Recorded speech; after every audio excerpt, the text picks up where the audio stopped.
A Group 1 race, this one in Sydney on our Super Saturday of racing on the wide world of sports. The top one, Pharaoh, he's my pick. I'd like him to win, I really would. He's at 9-4, paying about $3.30 on the tote. Big Dreams at round about the 16-1. Chris Muntz is riding Irish Rort. Striking Gold is a 60-1 chance. March Hare, second favourite, odds of around about 7-2, about $4.60. Pearl Prince at 40-1. Ivory at 9-1, racing on her. Billy Cooper is onto his stand, has the button, and they're set to break in the chip. The Golden Sword, followed by Air Seattle. Stay tuned to second last, and Telesto last, but is now tacking on and getting up on the inside as they come to the 600 metres mark. The leader, Pharaoh, over Cito Flowery in second. Big Dreams is third. March Hare taking closer order. A length and a half further back, Arborea, followed by Umpala near the fence. Striking Gold out wide, losing ground. Pearl Prince dropping off, and then Air Seattle, followed by Golden Sword, Irish Rort, Telesto well back, and Stay Tuned last as they turn for home. Into the straight, Pharaoh, the leader, is clear of Big Dreams, the first to go after him, and then Umpala, Telesto making ground near the fence. Wider out, Air Seattle is starting to hit top gear. He's going to come with a rush. Pharaoh about to be tackled by Big Dreams. Telesto getting up on the fence. Air Seattle further out, but Pharaoh won't give up. He's hanging on, and he fell in to win. Pharaoh wins the Chipping Norton over the very fast finishing Air Seattle. Pharaoh wins the Chipping Norton over the very fast finishing Air Seattle. Big Dreams probably third in front of Telesto, and then Umpala followed by March Hare, Cito Flowery and Irish Rort. Further back Pearl Prince, and then Stay Tuned and Arborea, and Striking Gold is last in the Chipping Norton of 95. Chipping Norton in Sydney, Pharaoh winning yesterday. Dreadfully sad the Golden Sword broke down and had to be destroyed. It was an absolute tragedy. Just the luck of the game. Now, here is Pharaoh making his own way in front. A very good racehorse, hanging together by a thread. Pharaoh's got more problems than Keith Hillier. But look at him now. He's thoroughly enjoying himself. They haven't tried to retire Keith yet, have they? Well, I think it's about time they considered it. Get into him, Keith. The mic's still open. There is Pharaoh in front, and certainly never really looked like being run down. You'll see down the outside, Air Seattle put in a very encouraging performance, and certainly he seems to have come back very well. But it is Pharaoh. I'm not getting carried away with this form. On the rail is Telesto, showing something like his true form, but full honours go to Pharaoh, go to Gay Waterhouse for the way she's prepared this croc, and as I say, he's holding together quite nicely now. Keith and 76. And your caller is 3UZ's Brian Martin. And Blevik has hit the front now. He drew a half length in front of Hurricane Skye, a length further back Baryshnikov. It's Blevik to the leader. On the outside, Baryshnikov starting to close. He's calling on Blevik. Baryshnikov coming at him. Blevik is answering. No, Blevik knows Baryshnikov.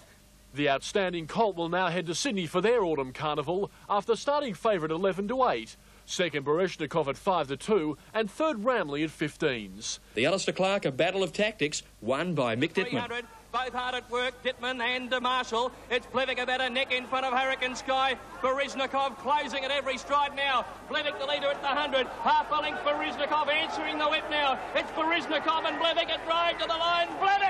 Blevik has won it. Mick Dittman simply outrode them. Blevik, back to his best after a shoulder injury, ruined his Australian Guineas. Now the AJC Derby is the aim. He's hitting form at the right time, and he's probably got the best record beyond 2,000 for three-year-olds in Australia at the moment, and he'll be the horse to beat. Baryshnikov's rider Jim Cassidy protested alleging interference over the last 50 metres. It didn't take long for stewards to dismiss the objection. And Simon Marshall suspended for this interference, crossing carelessly in front of Baryshnikov at the 1600. Blevik retaining the race at 11-8, beating Baryshnikov. The pair will clash in Sydney's Classics, but Hurricane Skye will be spelled. From the filly. Well, something to look forward to. Blevik yesterday, a protest with Baryshnikov. I guess Hurricane Skye, he's now going for a spell. The only query on this form is Ram Lee, who was so close and won a maiden at Seymour, you know, in January. But, gee, Blevik is dead set on us, and with Dainwin's demise yesterday, suddenly Blevik becomes a horse for the Derby. He's going to try and do what Mahogany did last year, win both Derbies. The fact that there's nothing between these three-year-olds each time they step out, Blevik, Hurricane Skye and Baryshnikov and St Covert, just makes me wonder whether this is a good year for three-year-olds or not. Now, there's Blevik. He's going as straight as a gun barrel, and Baryshnikov comes in very close to him and cops a couple of whacks over the scone with Mick Dittman's whip on Blevik. Jim Cassidy protested. It was tossed out in pretty quick time. You just wonder where the best form is at the moment, don't you? Now the Sydney form with Dainwin and this form, St Covert has made it even more confusing because his absolute failure yesterday. So we'll see when they get together. Blevik can stay, and that's a big thing. Stanley Wooden Stakes, it was the showdown of the speed machines, with Hariba sent out the favourite. 250-metre mark, he extends. 2 in front of Mahogany. Dittman throwing everything at Mahogany, then Scalacci. Now Marshall about to field for the weapon. Hariba is a length in front. Mahogany starting to close on the outside. Hariba answers the call, though. Oh, he's back the champ today, Hariba. After some indifferent performances, the champ was back in town. Another champ of the turf, Mahogany, was second, with mighty grey Scalacci third at sevens. New Zealand before returning to Australia for a Sydney or Brisbane campaign. Hariba out for revenge in the Stanley Wooden Sprint. It's Hariba, the leader at the 200-metre mark. He's a length and a half in front. Mahogany's astern of him with Scalacci. Hariba in front. Marshall calling on him. He's holding Mahogany. Hariba under the whip in the run home, and Hariba is back. Hariba all the way. Hariba back to his best after a virus, and jockey Simon Marshall knew well before most that Hariba would win. When he won the South Corp and the Australian Stakes, there's a bit of couch grass up the back behind the gates there with the big white fences, and it's so long, you know, and well, when he won those 2 races, he put his head down and tried to have a pick. You know, he's just so relaxed, he's that type of horse, and when he got beat, he never did that. Today, he's put his head down and tried to have a pick of the couch grass, and I turned around to the boys behind the gates and I said, well, you're not going to beat him today. Let's hope he enjoys the grass in Sydney. Hariba's off now for the George Ryder and Doncaster after today's great win. Mahogany Scalacci, far from disgraced. Hariba. Now, everyone's saying he's back. His run last week was every bit as good as his run yesterday. He failed to dominate these horses yet. Look, I love Hariba. He's a terrific horse, but his run in the Newmarket was outstanding. Why is everyone saying, oh, he's back? I mean, there was no difference, in my opinion, between that run yesterday and the run the week before. Well, what's the point you're making? That he was never absent? No, well, the point I'm making is that he hasn't suddenly grown another leg this week. There hasn't been a new Hariba. I'm just saying that will be beatable, as any horse is. He's no super horse that's unbeatable after this run yesterday. He's almost unbeatable, very difficult to beat when a race is like the one we're watching now, where he can dominate it, where he can set the pace, where he can explode away, where he's not under pressure from lighter weighted opposition in handicap races. In a race like yesterday, there's virtually no stopping him. 7 runs down the straight, I think, for 5 wins, Bruce. It's a pretty good record. The point I'm saying is he was no better, in my opinion, yesterday than he was the week before. What about you, Max? You got an opinion? No, that's relevant, Bruce. That's relevant. But don't forget, Hariba beat a couple of pretty fair horses and beat them well. He's a top-class racehorse. No question about that, but he wasn't better yesterday. Look, we're nearly out of time. Simon Marshall said when he gets to Doncaster, they won't see which way he went. He won't win the Doncaster. He won't get 1,600. Well, who knows? Hasn't failed at it, hasn't been tried at it. Snap. Dainwin, what do we make about all of this? He looked a good thing yesterday. It looked to be a race has produced 3 results of real significance. The first being the Skyline Stakes at Canterbury, where New Zealand's glamour-cold Our Maizkay was pitted against Australia's unbeaten Juvenile Strategic. Heads a turn for home, and Our Maizkay, the leader, Strategic, about to get into the clear. Here he comes now. It's the moment of truth for the slipper favourite, Strategic. He races up to Our Maizkay. They've immediately put 4 lengths on Kidman's Cove. Strategic put his head in front. Our Maizkay fighting on, but the Sydney Colt is too good. Strategic, he's drawing away, and he'll win the slipper too. The best of the fillies was undoubtedly Milrich, who started an odds-on favourite in the Sweet Embrace Stakes. Into the straight, Milrich the leader. Little Pottinger on the outside is in hot pursuit as they turn for home, although Milrich slipped away, straightening up. Milrich has dashed about 2.5 on Pottinger, followed by Rustic Lady. Show of Force wide out is starting to run home strongly, but the bird has flown, and Milrich is a mile in front with 100 to go, and she's into the golden slipper courtesy of the Sydney Turf Club. She wins, pulling up by 5 lengths to Show of Force. The following Sydney Turf Club autumn meeting begins at Canterbury Park, with the major event being the semi-classic Canterbury Guineas. The short-priced favourite was Dainwin, who had won his first 2 runs back at 1,200 and 1,400 metres for Shane Dye. For the Guineas, the Hong Kong rider Jackie Shea was back in town. It's St Covert and Stony Bay. Dainwin, 3 deep, is now looming up, and Persian Flyer right around the outside, followed by Allegro and Perfect World. In the straight, the leader, Stony Bay, tackled by Dainwin and Persian Flyer. Persian Flyer on the outside is running the race of his life. Persian Flyer coming at Dainwin. Look at Skye down the outside. He's coming home right over the top of them, Skye. Skye went past those leaders like they were tied to the fence at any old odds. Skye in the boil over wins the Guineas. A huge upset result here, with everyone bar the connections of rank outsider Skye reduced to... Dainwin, what do we make about all of this? He looked a good thing yesterday. It looked to be a reasonable ride. That was a question mark against the Jackie Shea. He looked disappointing up the straight. I think there's three factors, Bruce, you've got to take into consideration. Was Dainwin seasoned enough for the 1900 metres? Fair enough. I think that is a point. Is Dainwin a genuine stayer? And also, does Dainwin run for Jackie Shea? I think throw in a fourth, Max, was the track OK at Canterbury yesterday, because we saw Al Jazi, heavily back favourite in the first, never a chance. We saw Poetic King, a short price favourite, flop, and then Dainwin beaten by a 80 to 1 shot coming down the outside. Well, Poetic King isn't there, Keith. He isn't what he was. Al Jazi's coming back after a leg operation, and I don't think the track had anything to do with Dainwin.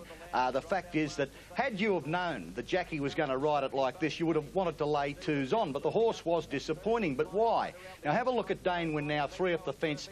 Is he running for Jackie? Has Jackie got the power to stand over this horse now? I don't want to be overcritical. I appreciate the fact that Jackie's record on the horse isn't that bad, but I don't think Dainwin runs for Jackie. I want to see Dainwin with Shane Dye up, and then we'll assess just how good he is. Well, I think that's unfair criticism, because I thought Dainwin ran well for Jackie Shea yesterday, and don't blame the rider, blame the horse. Now, we've got a stallion there. You could be right in as much as blame the horse. We've got a stallion who is getting stubborn, precocious, strong-willed. Jackie doesn't hurt him. Jackie doesn't make him do his best. OK, run. The following week at Rosehill, our Maze K backed up in the Todman Slipper trial. But leading Sydney trainer John Hawkes had another surprise waiting for the Kiwi flyer. Into the straight, Shaded and Tuscany Flyer, the two leaders, and they straighten up well clear of our Maze K. Exclusive Halo under the whip, followed by Zephyrs, who'll want to shake a leg, and then Octagonal pull to the extreme outside and starting to wind up at the 200. Tuscany Flyer headed Shaded. Here's the big bloke from the Shaky Isles, our Maze K, and Octagonal on the extreme outside, but our Maze K the leader. Octagonal cutting him down with every stride. Octagonal coming home the better and got there on the line. Octagonal's win attracted rave reviews, with veteran racing men unable to recall such an inexperienced two-year-old turning in a performance of that calibre. The Melbourne Cup winner is an odds-on favourite, getting out a little to $1.70. Durbridge $8.50, $26 the Phantom, $6.50 Air Seattle, $34 Quick Ransom, $26 Irish Rort. Spiritual Star is at big odds, getting out now to $80. Corregidor at $21. Captain Court is out. Starstruck $9 and $21 for Stony Bay. And first to break that line, Stony Bay and Durbridge, and who's going to lead? There's nothing between them in the early part. Phantom has dropped right out of the race and is being pulled up, and it looks like the old horse might have broken down as they go by the 900 metres mark. Stony Bay is the leader over Durbridge. Air Seattle getting the run of the race, 3/4 away. Starstruck. Dittman will be looking to get off the fence shortly on Jern, followed by Spiritual Star, Corregidor, and then Quick Ransom and Irish Rort last about 8 off the lead. Stony Bay in front at the 600 mark by a little more than a length on Durbridge, and they're sprinting now. Air Seattle's in third place, followed by Starstruck. Jern on the fences looking for the way out, followed by Corregidor, and then Spiritual Star and well back Quick Ransom and Irish Rort as they turn. Stony Bay in full flight at the top of the straight, led by more than a length to Durbridge, who wants to drift off under pressure. Air Seattle wide out, starting to run on, and Dittman is now starting to wind Jern up. He's getting through between horses, and here he comes. Jern is out after Stony Bay. Air Seattle on the outside, running on gamely. Stony Bay still in front. Dittman throwing everything at Jern, who's lunging on the outside. Stony Bay, Jern, Stony Bay. Stony Bay has lasted to win the Randwick Vet by a nose to Jern. Air Seattle's in third place, followed by Irish Rort. Then Starstruck. Durbridge wanted to hang off the track down the straight, as he usually does in Sydney, followed by Spiritual Star, and then Quick Ransom, and a long last is Corregidor. Full flight at the top of the straight, led by more than a length to Durbridge, who wants to drift off under pressure. Air Seattle wide out, starting to run on, and Dittman is now starting to wind Jern up. He's getting through between horses, and here he comes. Jern is out after Stony Bay. Air Seattle on the outside, running on gamely. Stony Bay still in front. Dittman throwing everything at Jern, who's lunging on the outside. Stony Bay, Jern, Stony Bay. Stony Bay has lasted to win the Randwick Vet by a nose to Jern.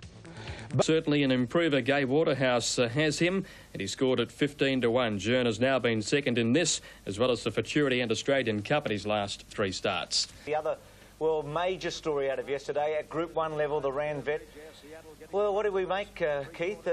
Wayne Harris not riding, Dittman riding yesterday, and the same story for Jern. Looked to have his chance in the last furlong. Once again, you cannot blame the jockey, and for the third successive start, Jern has been beaten in a photo finish at Group 1 level. This followed the Futurity and then the Australian Cup again. He looked to have it in the bag, but Stony Bay and Larry Cassidy and Gay Waterhouse, who supplied the fitness, really fought on like a bulldog, and they deserved their win over Jern. Max, I keep feeling, and maybe John can comment, that it does prove that our weight-for-age horses at the moment, whilst they're good, they're certainly not great. Go ahead, John. What's your opinion on that? Yeah, I still think Jern's a very, very good horse. I think he'll be even better suited when the races become a little bit longer, Bruce. But in saying that, yes, I think they're an even lot of horses. I don't think Jern is a backable proposition because an even lot of horses, and he is going to go up short again, and he's just not winning. Mick Dittman commented after that race it was a very good run of Stony Bay, so Stony Bay is obviously going to be a power in the three-year-old events. OK, well, he certainly added another dimension with Dainwin's defeat, and Blevik looked like he's back. Gee, Flitter was a... Head over here, Will. Light flashing on top. Bring him back. Now they length to Northwood Plume on the inside of So Keen, and three deep as Danarani, and further back then as they race down the side, Ladies Way, followed by Aragen and Arborea. Flitter second last and ridden along, and Auntie Mary is last. 600 out, Princess Door. The favourite was the lead. Out, Princess Door, the leader over Verocative, 2 lengths away to Lander, and then Centile, Moment's Pleasure, one off the fence, gets a chance today, followed closely by Viminaria as they turn for home. Northwood Plume is trying to angle off the rail. Light Up the World on the outside, flat to the boards, but is running on gamely. In the straight, 300 out, Princess Door, Verocative, Talander joining in with Moment's Pleasure on the extreme outside, followed by Centile. Light Up the World is running on very gamely. Moment's Pleasure and Talander are fighting it out. Flitter on the fence is about to fly. It is Aragen jumping out of the ground. Moment's Pleasure, Talander. Aragen is lunging. Flitter got right through on the fence, and Flitter got up to win the Winfield by a breath from either Aragen or Moment's Pleasure. This group Light Up the World is running on very gamely. Moment's Pleasure and Talander are fighting it out. Flitter on the fence is about to fly. It is Aragen jumping out of the ground. Moment's Pleasure, Talander. Aragen is lunging. Flitter got right through on the fence, and Flitter got up to win the Winfield by a breath from either Aragen or Moment's Pleasure. Poor little Moment's Pleasure, she can't get there. Then Talander, Ladies Way, Auntie Mary, Centile, Northwood Plume, Princess Door, Light Up the World, Arborea, Danarani, So Keen, Verocative and Frenetic, and last Viminaria. On the inside, she gets the prize. She'll pay $10 for the win and $2.90 for the place. Gee, Flitter was a run yesterday, wasn't she? Coming from what seemed to be a hopeless position in the Winfield Classic. She was second last when we picked them up. Northwood Plume looked a bit disappointing. Max, your thoughts on Northwood Plume?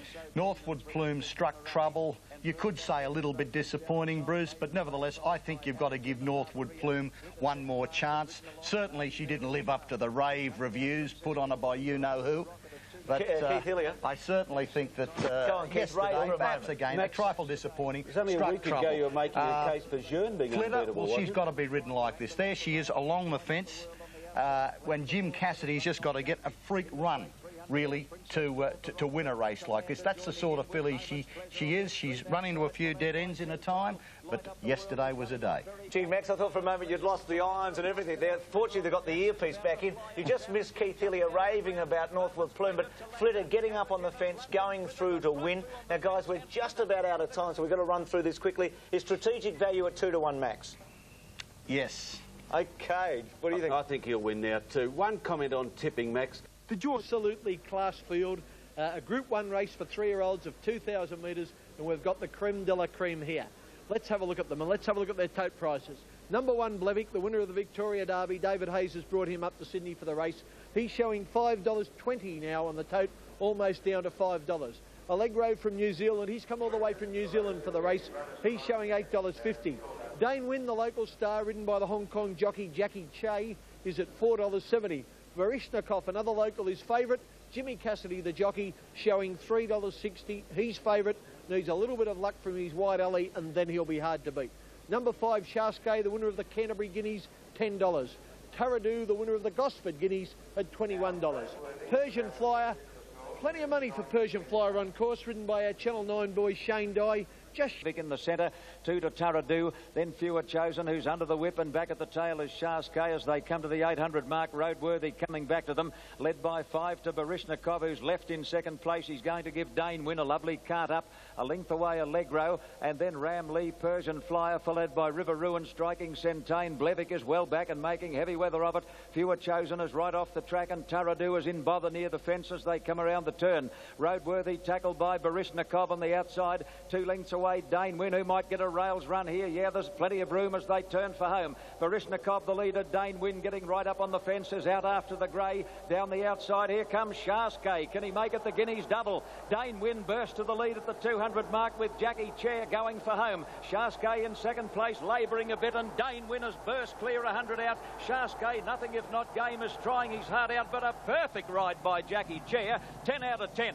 Dainwin beat Skye. Taradu a big run for third. He was never out of trouble. Then Ram Lee, Barishnikov, Persian Flyer, followed by Fewer Chosen, then Blevik, well back striking Centane, River Ruin and Allegro, and Roadworthy last in the Rosehill Guineas. What a performance and what a big ride by Jackie Che. Well, I was one of his critics, but he can make us all finish with egg on our face here as Dainwin. In record time to the top colt, Dainwin. Got the money at 4s, Taradu, an excellent Derby trial. Then the big one. Milrich into it later, but what about the Rosehill Guineas? I mean, it was a great ride as it turned out by Jackie Che. Dainwin, do you think a great Derby trial? Yes, I think the best Derby trial of the race. I'm a great admirer of Dainwin, always have been. I can't catch Jackie, though. Every time I'm on Jackie, he gets beat. Every time I gamble against him, he wins. But I don't know what you call him, but yesterday it was Jackie C, Jackie Che. It was Jackie Moore. Another fine ride, and I'm just going to go along with Jackie as if he's an Australian jockey and giving the horse every chance, which I think he probably has in all his Australian starts. What do you say, Bob? Oh, yeah, I'd have to agree with that. Jackie, I just stressed on Jackie that when he made his move on this horse, he had to really hit him hard. And he still had the marks on him this morning, so the message got through, and a couple of good sharp cracks round the backside made this horse run yesterday, and it was a different horse yesterday to what it was in the Canterbury Guineas, and I really do put it down to just a little bit of a chat with Jackie, in as much as making him, when he first hit him, give him a couple of good sharp cracks. What do you think, Bob, about the 2400 or the distance of the Derby? I mean, do you think he's a genuine stayer? No, there's no question. Against his own age, he's a genuine stayer. He proved that in the Victorian Derby, you know. A horse to do what he done in the spring, as immature as he was, it was a very, very good effort, and the AJC Derby will be no different. He's a genuine stayer. He's a very relaxed horse. He just switches off during a race, and he's got that turn of foot when asked to go. This is undoubtedly, I would say, the best 3-year-old running in Sydney at present, in Australia at present. Why isn't he running in the BMW at Rosehill next Saturday, which is a great race for 3-year-olds? And when you consider that Stony Bay is going to be one of the favourites, probably the second favourite, I would have thought there's a nice, good chance of Dainwin picking up another $1 million prize. Well, personally, I would like to run the horse in the BMW next Saturday. But I spoke to Sonny and Alex prior to yesterday's race, and they're both of the opinion that the 3 runs in 3 weeks would be too much for the horse, and it may jeopardise his chance of winning the Derby, which is the ultimate for them. The George Ryder Stakes has one of the best fields. The George Ryder Stakes has one of the best fields ever assembled. Heading the betting in the weight for age event, Victorian sprinter Hariba. Despite the doubts of some experts, the distance will be too much for the 4-year-old. Much Hares rider Darren Beedman warns the critics not to underrate Hariba. He happens to get his own way in front and dictate the speed, especially being a weight for age race. He'll certainly give them a shake. He's hardly a shake. Is hardly a sure bet, though, with Newmarket winner All Our Mob, Rough Habit, Scolaci, Brave Warrior and Horse of the Year Mahogany making up an impressive and expensive field. Now, pens out, forms. They're under starters' orders for the Group 1 George Ryder Stakes. Starter onto his stand, all set and ready for dispatch in the George Ryder. They look good, Mahogany, the inside runner. Couple of riders calling out to the starter to hold it, but now they're set and they're followed by Brave Warrior. A good gap to Rough Habit and about 5 lengths away to Lesto, and they're well spread out at the 1,000 mark, and Hariba took over. Hariba went to the lead by 2.5 to Scalacci, and a half away Mahogany settling better. A length to Cut Up Rough on the outside of Pharaoh, 2 to Big Dreams, a half to March Hare at the 800 mark. 2.5 then to Star Dancer, followed by All Our Mob, a gap to Navy Seal. Brave Warrior giving them a big start. A long way back is Rough Habit and tailed off to Lesto.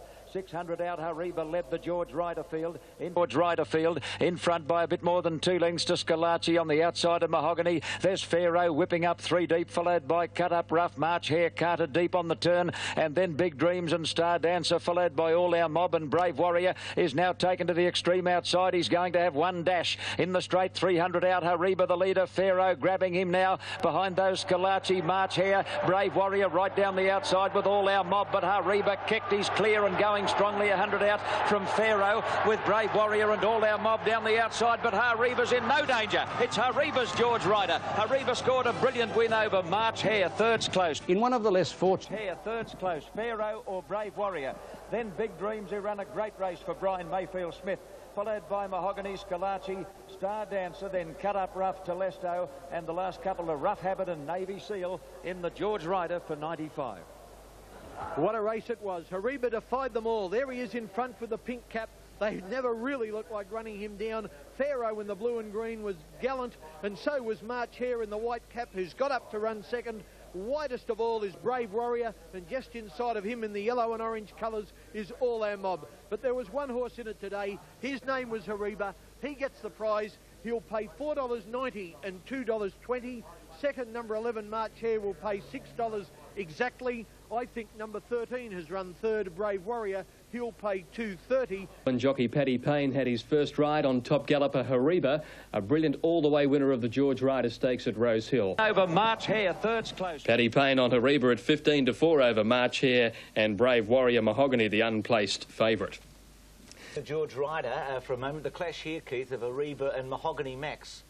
Oh, yes, and Hariba Hillier won the day as expected, and it was people like Max picking Mahogany that got us the 4-1. 39 winners of Group 1 races collectively in this field, Max, and Hariba led from go to woe. No, it wouldn't have been Lloyd Williams or Kerry Packer's money that had anything to do with Mahogany. No, Mahogany was disappointing. I don't think, Bob, he acted well in blinkers, but what a great horse Hariba is. Oh, he's a sensational. He was a horse that was really suited by the 1,500 metres at Rosehill. He's a free-going front runner and very, very good sprinter. Gee, Bob, what about in the straight when they came at him? We wondered then whether Hariba would find that 1,500 metres a test that he couldn't live up to. But he kicked away, he extended. Yeah, well, I know some very, very good judges were of the opinion that the horse would do exactly what he'd done, and as it turned out, he did. He's a very, very good sprinter, this horse. What about the mile at Randwick in the Doncaster? Well, I think the mile at Randwick is going to be right up his alley. You know, it tends to favour horses like him. He doesn't pull. He'll be right on the pace. I don't think he has to lead, and it's going to take a smart horse to peg him back over the 1,600 at Randwick. No, just behind the pack here, gentlemen, a horse in the blue and the white colours, Star Dancer, running into dead ends there. Now, look, he's nearly stopped to a walk. I thought that was a pretty handy run. I think that Star Dancer is worthy of consideration in the coming autumn races. Yeah, I agree with you completely, Max. He had no luck at all. Certainly wouldn't have beaten Hariba, who is a most exciting horse. There's no question about that. And if you can win the Doncaster, you've got to say that he's close to a champion. Two significant comments. Ken Newman said he'll never get into a handicap again with 55 kilos, and Patrick Payne said the 1,600 will suit him better. Let's go to fortunate happenings in Australian racing for the season. Hariba ran a race record here, but returned a positive swab after this win, leaving stewards with little option but disqualify him and promote March Hare to become the winner. March Hare's been a consistent performer throughout his career, winning at Dainwin chose to... March Hare's been a consistent performer throughout his career, winning at Dainwin chose to bypass the BMW, but runner-up Skye and third-place Taradu backed up a week later in a clash with Jearn and Stony Bay in the $1 million BMW. Stony Bay, the leader, a length on Trista Love, Royal Tiara third, Jern 3/4 away on the outside, about 2 to Irish Rort and Taradoo together, followed by Skye on the inside of Starstruck and 2 to Air Seattle.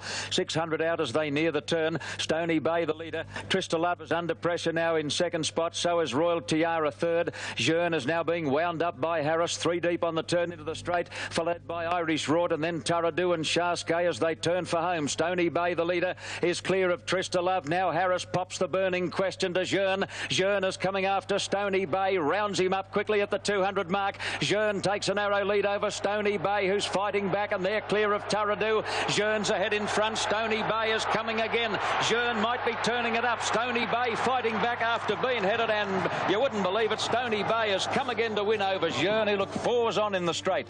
Same two. To win over Jern, who looked 4s on in the straight. Third's close. Royal Tiara, Taradoo and Starstruck wideouts. At the head of the others, Irish Rort, followed by Air Seattle, and the last couple of Trista Love and Skye. What a beauty, and what odds on the tote. $5.30 the win and $1.70 the place. Bookmakers were much, much tighter for Stony Bay. Jern went to him, Jern headed him, got a neck in front. But Stony Bay, with that Gay Waterhouse bone and muscle, kicked back and clearly outstayed the Melbourne Cup winner, Gary Willits. He certainly did. He's actually gone away from him on the line. You know, it was a bit disappointing, Jern. He had a beautiful run. You couldn't make one excuse. $5.30 and the odds the same on the Victorian tote. Stony Bay winning race 4 at Rosehill. Shane Dye booting at home. Jern, again, the bridesmaid. The BMW will go to the race. Jern looked to have his chance for sure yesterday. In fact, David Hayes said, Max, after the race, this is the first time he's been slightly disappointed. Stony Bay leading, it really clouds and makes the Derby picture even more interesting now, because with Dainwin to come in fresh, Taradoo running well again yesterday, it's I think, beefed up the Derby, don't you? It makes the Derby a very interesting race. Stony Bay had the Wait for Age event yesterday put on for him, allowed to make his own play in front of 3-year-old. Certainly, when Jern looms up in a couple of seconds, it does look like he's got Stony Bay, but certainly you just wonder whether... What do you think, Glenn? Is Jern getting to the line here, or is Stony Bay just proving too courageous? Well, my honest opinion is that Jern's got to just learn to relax in his races. You just can't pull over 1.5 miles and get to the line. It's just the simple fact of it. But what about that trait of him not going past the horse near the post? Line looks good. Off and running in the Tulloch Wine Stakes, and Deja 100 metres out and fewer chosen, went to a clear-cut lead by a length and a half to Ivory's Irish second. Blevick given the run of the race third. Allegro can't get on the track, he's 3 deep, moving around the outside of Gleeson and Treasure Grove. Abaddon 3 deep on the outside of Persian Flyer, glide away on the fence, followed by St Rautai and then Don Carlos. Further back the Golden Greek, followed by Deja Slew and Victory Morn, and 2 lengths away last Irish Moss. 600 out as they near the turn. Few are chosen, the leader from Blevick on the fence. Ivory's Irish in the centre. Allegro still 3 deep. He's had a torrid run, followed by Treasure Grove and then Gleeson. Abaddon is flat to the boards, turning for home, and so is Persian Flyer, straightening for the run home, and Ivory's Irish quickly raced up to go past Few Are Chosen. Allegro running on strongly, followed by Blevick, who's under pressure, and further out Abaddon and Persian Flyer running on gamely. Ivory's Irish clear with 100 to go. Kicking again as Few Are Chosen. They're 2 in front of Blevick. Ivory's Irish just the leader. Few Are Chosen is coming back, but Ivory's Irish holding on, and he fell in to win. Ivory's Irish won at a neck to Few Are Chosen with Blevick third. Abaddon and Persian Flyer close up, followed by Glide Away. Number 5 Irish. Glide Away. Number 5 Irish. Ivory's Irish. If you've backed him, $5.70 and $2. Number 6 Few Are Chosen is second, will pay $9.80 for the place, and number 1 Blevick third will pay an even $2. Form with Dainwin, though. I mean, who runs favourite in the Derby next week, do you think, at this stage? Dainwin. Dainwin, do you? Yeah, no doubt. Okay. Stony Bay is good. Dainwin is better. The figures of Stony Bay weren't all that flash. Ivory's Irish came home much quicker than Stony Bay, yet Stony Bay has still got that vital ingredient, the Smith bone and muscle. Derby right, Paul? Ken, I think she's back to 1,500 last start, and she's back to 2,000 today, so I think you'll see the real Northwood Plume stand up today. Yeah, they want to watch out for her over the last 200 metres. I agree with Gary. Here's Johnny Tapp. Righto, Ken, thank you. The Ansett Australia Stakes, Group 1 for 3-year-old fillies, and it brings together a very classy lineup. As Gary Willett said, Northwood Plume has a wonderful record. She's won 8 out of 15. and was knocked out of a race here 2 weeks ago. The win, the 800 mark, Momenti in front, a little more than a length to Euphoria. In third place, Moment's Pleasure getting a beautiful run on the inside. Lament is out deep, and then Love Dance between horses, followed by Northwood Plume, who's 5 off the lead and is about to go, and then Dodder, Samila, Vito Dara, Boart and Espresso, and Ingenuity is last as they come around the turn. Straightening up, Momenti the leader, a half length to Euphoria, 3 deep as Lament. Moment's Pleasure wants a run now. Love Dance between horses, and Northwood Plume is now unleashing on the outside as they come to the 200. Euphoria hit the lead at the 200. Northwood Plume is rounding her up quickly. 2 lengths away, Vito Dara running on strongly, but Northwood Plume gave Euphoria pneumonia. Shot straight past her at the 100 mark, and it's all Northwood Plume, and a clearly superior filly on the day. Draws away to win easily over Vito Dara. Euphoria did a good job for third after over-racing a bit. Ingenuity has come from last, and then Lament, Moment's Pleasure, Dodder Samila, followed by Momenti, Espresso, Love Dance, weakened out of it, and Boart, who hasn't regained her West Aussie form, pulled up at the tail. Set Australia Stakes. Northwood Plume, $1.80 and $1.10. Second. Wants a run now. Love Dance between horses, and Northwood Plume is now unleashing on the outside as they come to the 200. Euphoria hit the lead at the 200. Northwood Plume is rounding her up quickly. 2 lengths away, Vito Dara running on strongly, but Northwood Plume gave Euphoria pneumonia. Shot straight past her at the 100 mark, and it's all Northwood Plume, and a clearly superior filly on the day. Draws away to win easily over Vito Dara. Euphoria did a good job for third. Oh, yeah, she's a very good filly. You know, like, I think, as I said to you in Melbourne, I think she might go on and win a Caulfield Cup. That's how good I think she is, Ken. She certainly is. Look, Northwood Plume, we won't show her win yesterday because I want to talk about the jockey taste, but no chance she'd run in the Derby. She'd be pretty hard to beat, wouldn't she? She would be hard to beat. She's Yes, the best her figures yesterday were comparable with the others. She's an outstanding filly and definitely would be a chance. I think the other thing, the BMW... After yesterday, the big drifter was Millrich from 7 to 2 to 10s. I guess with Strategic, he might have come in at one stage after Millrich to even 6 to 4. But out to 2 to 1, our Maze K has held his position. Octagonal is 4 to 1, and Rivada, who won brilliantly on Tuesday, is into 8 to 1. To go, Bob, thank you very much. Just quickly, a tip for the slipper. Bob, you're sticking with Millrich? Oh, I have to be solid with my own horse, but the 2 to beat are definitely our Maze K and Strategic. Max? Strategic. And the one who of the pair who is favoured by the draw.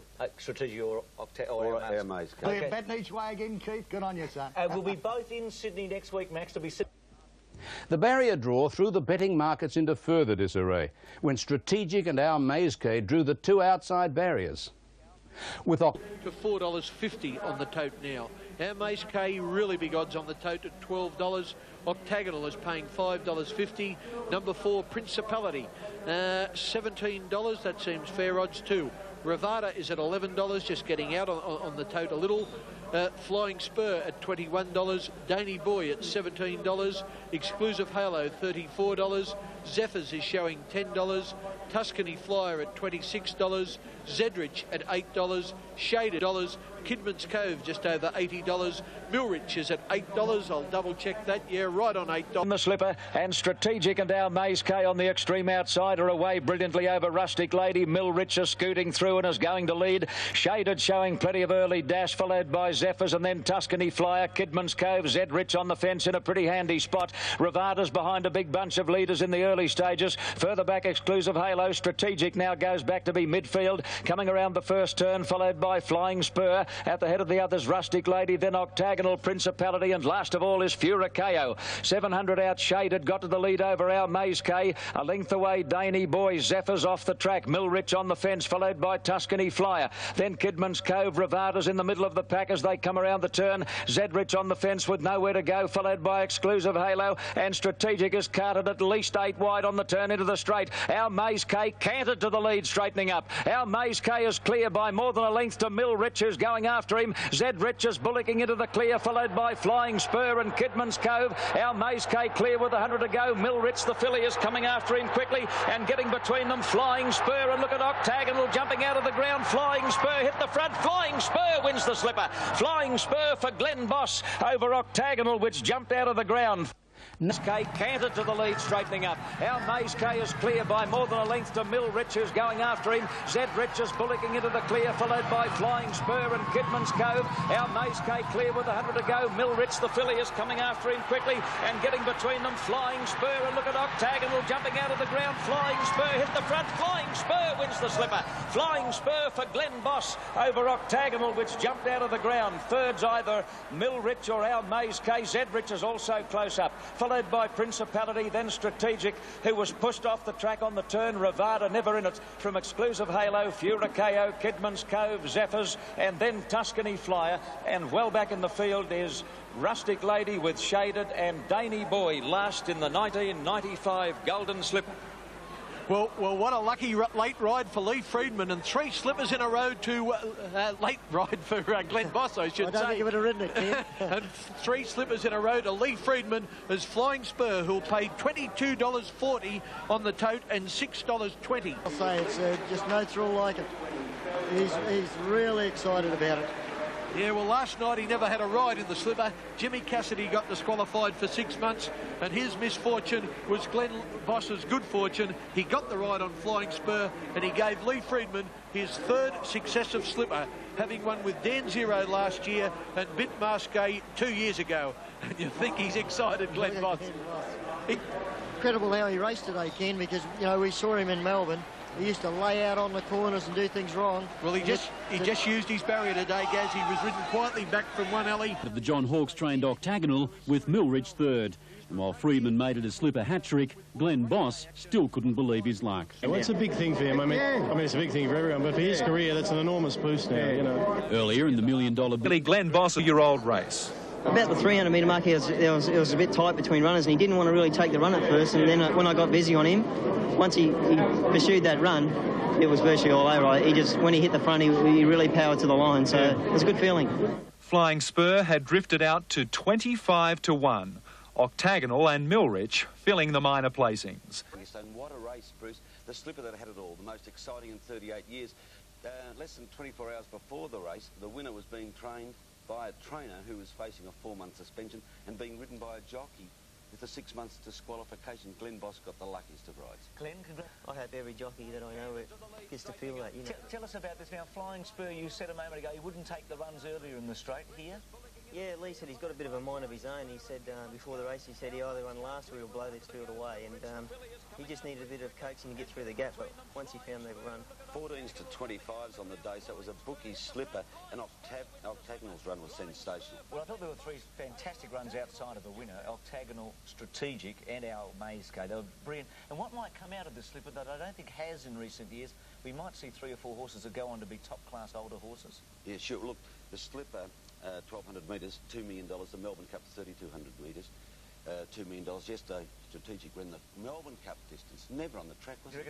A bit like Michael Canane. It was an interesting slipper. I don't think I've ever seen a slipper that has had so many luck factors tied up with it. But nevertheless, congratulations to Glenn for taking advantage of it. It was one of the fine slipper rides. It was the ride that won the slipper. Okay, there's the favourite, Dainwin, Jackie Che from Hong Kong. What a moment for him. In Hong Kong, they just think of the Derby as everything. I know he won the Champion Stakes, but if the little fella wins a Derby, he certainly will be the toast of Hong Kong. Let's look at these Derby prices. Blevick into $9. Stony Bay showing now at $5.50. Getting out, everyone's doubtful about him on the heavy track, and that's why he's blown a little bit. $2.30 now for Dainwin, more in line with his price in the betting ring. Number 4, Baryshnikov at $11. Number 5, Avdon has firmed a little bit. People seem to think he'll handle the going, just a bit over $13. Number 6, Taradu, is out to $11. He won the Gosford Guineas in the wet. Ivory's Irish likes dead tracks. He's at $12. Bart Cummings now trains him. $21 Persian Flyer. 26. Dainwin from the inside is about the first out. Persian Flyer began well, and so did Stony Bay, followed by Blevick's River Ruin as they go down the back to the 1100 mark. Stony Bay taken on now by Baryshnikov on the outside, who's serving it up to him, and Baryshnikov takes a narrow lead over Stony Bay. 2.5 to Persian Flyer. Dainwin is fourth on the fence. Fewer Chosen travelling 3 deep. A length away Striking Centane, followed by Ivory's Irish, who's been 3 deep from the outset. On the fence then is Blevik. A length away Avedon, then Ramlee, followed by Taradu and River Ruin, and dropping out 2 lengths last and under the whip is Endangered Species. 700 out as they near the turn. Again Stony Bay drew clear of Persian Flyer. Dainwin on the fence, followed by Fewer Chosen. Baryshnikov dropping off quickly. Then Ivory's Irish, followed by Blevik, who's strung up for a moment near the fence. Further back as they come around the turn, Ramlee, followed by Taradu and River Ruin. Into the straight, Stony Bay allowed to drift out about 4 off the fence as well clear. Now Jackie Chair's not going to bother about the cutaway. He's come to the outside on Dainwin, and look at Blevik getting up inside the pair of them, and Ivory's Irish further out. What a race in the Derby. At the 200, it's Blevik, Dainwin, Ivory's Irish. Stony Bay's gone. Blevik, Dainwin, Ivory's Irish on the outside. Dainwin and Ivory's Irish have come away. They're going to fight it out. Ivory's Irish and Dainwin, they're both pretty tight as they come to the line. Ivory's Irish won the Derby. A terrific performance by a head to Dainwin. Now Blevik will be third, I think, in front of Ramlee, followed by Stony Bay, River Ruin, Avedon, Taradu, Persian Flyer, then Fewer Chosen, well back Striking Centane, followed by Endangered Species and Baryshnikov last in the AJC Australian Derby. And Ramlee, followed by Taradu and River Ruin. Into the straight, Stony Bay allowed to drift out about 4 off the fence as well clear. Now Jackie Chair's not going to bother about the cutaway. He's come to the outside on Dainwin, and look at Blevik getting up inside the pair of them, and Ivory's Irish further out. What a race in the Derby. At the 200, it's Blevik, Dainwin, Ivory's Irish. Stony Bay's gone. Blevik, Dainwin, Ivory's Irish on the outside. Dainwin and Ivory's Irish have come away. They're going to fight it out. Ivory's Irish and Dainwin, they're both pretty tight as they come to the line. Ivory's Irish won the Derby. A terrific performance by a head to Dainwin. And that's at 3 and 4 deep for the entire journey. Ivory's Irish 2 weeks ago in the stable of a battling trainer, Jeff Borgia, taken over by Bart Cummings. I tell you what, there's not much in it as they hit the line and the heads come down. Whoa. Gee, it's closer than you think. Ivory's Irish has lifted his head right on the line, and it is very close.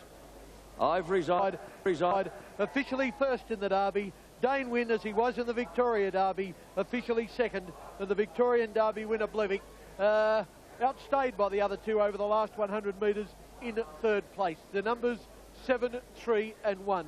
And with the winner now is our clerk of the course, Jock Gologly. Over to you, Jock.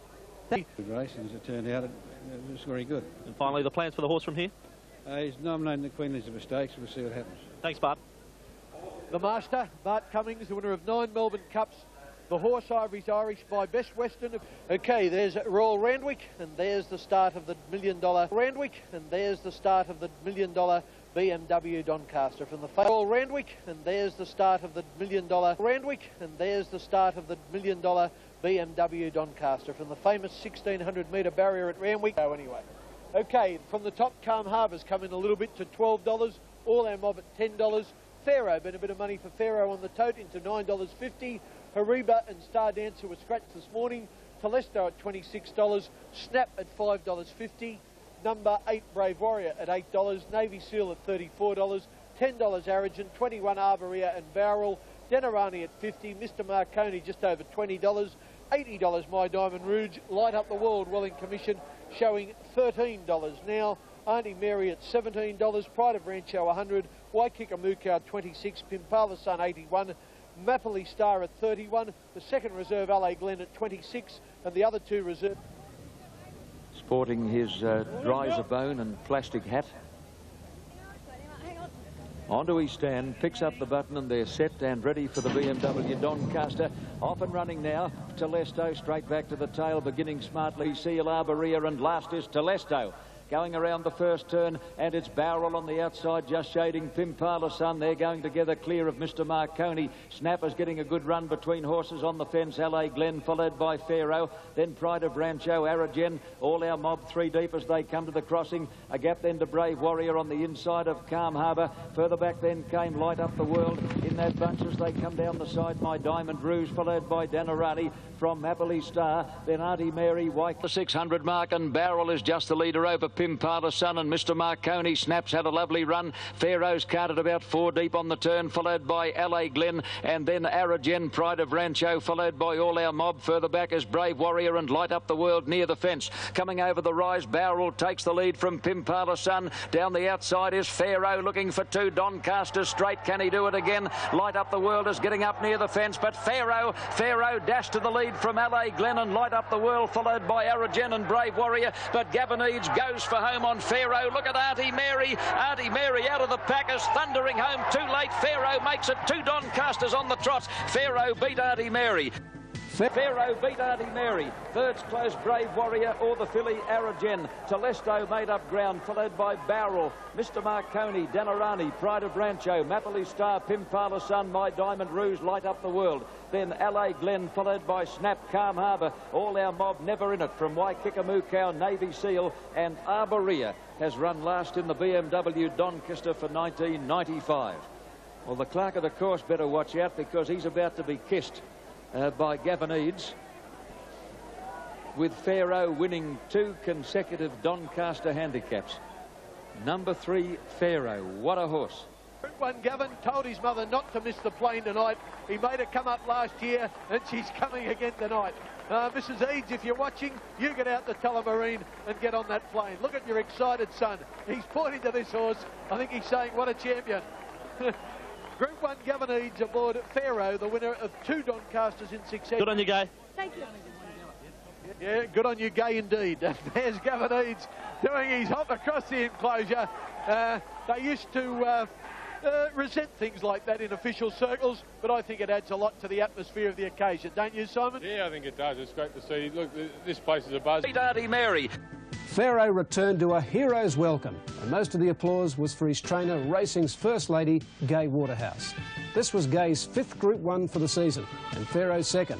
Victory and success of Doncasters boosted the 7-year-old's bankroll to small change short of $2 million. The brilliant Octagonal was widely regarded as unlucky in the Golden Slipper Stakes, and this son of Cambridge stud's New Stallion Zabeel was favoured to make amends in the AJC Sires Produce Stakes. To the turn, Exclusive Halo is just the leader. Zedrich going up to almost join him on the turn. On the fence, Arasi as they straighten up, followed by Martinets, and then Burrito, and Strategic has now popped the big question as they come over the rise, and his Octagonal taken to the extreme outside. Coming to the 200 mark, and Zedrich is just the leader from Exclusive Halo. Here they come now, Strategic, Octagonal, and Show of Force. Little Show of Force is squeezing through in the centre. Show of Force and Octagonal hit the lead from Strategic. Show of Force and Octagonal. Isolde coming late on the inside as they hit the line. Octagonal, Isolde. Isolde has lunged and right on the line. Might have got up to beat Octagonal, but there's little in it. A fitting Octagonal, but there's little in it. A fitting compensation for Octagonal, who appeals as the 2-year-old colt most likely to train on next season. Octagonal. $5 Durbridge, $21 Sovereign Kite. March Hare at $2.10. Both the 2 favourites, Durbridge and March Hare, look a treat. Star Dancer is a scratching, $15 voting. Mapoli Star is out. The other favourite, Hurricane Skye, still solid at $4.70. They're the 3. Derby, but they had a change of heart and they've switched him back to the mile here. Interesting manoeuvre.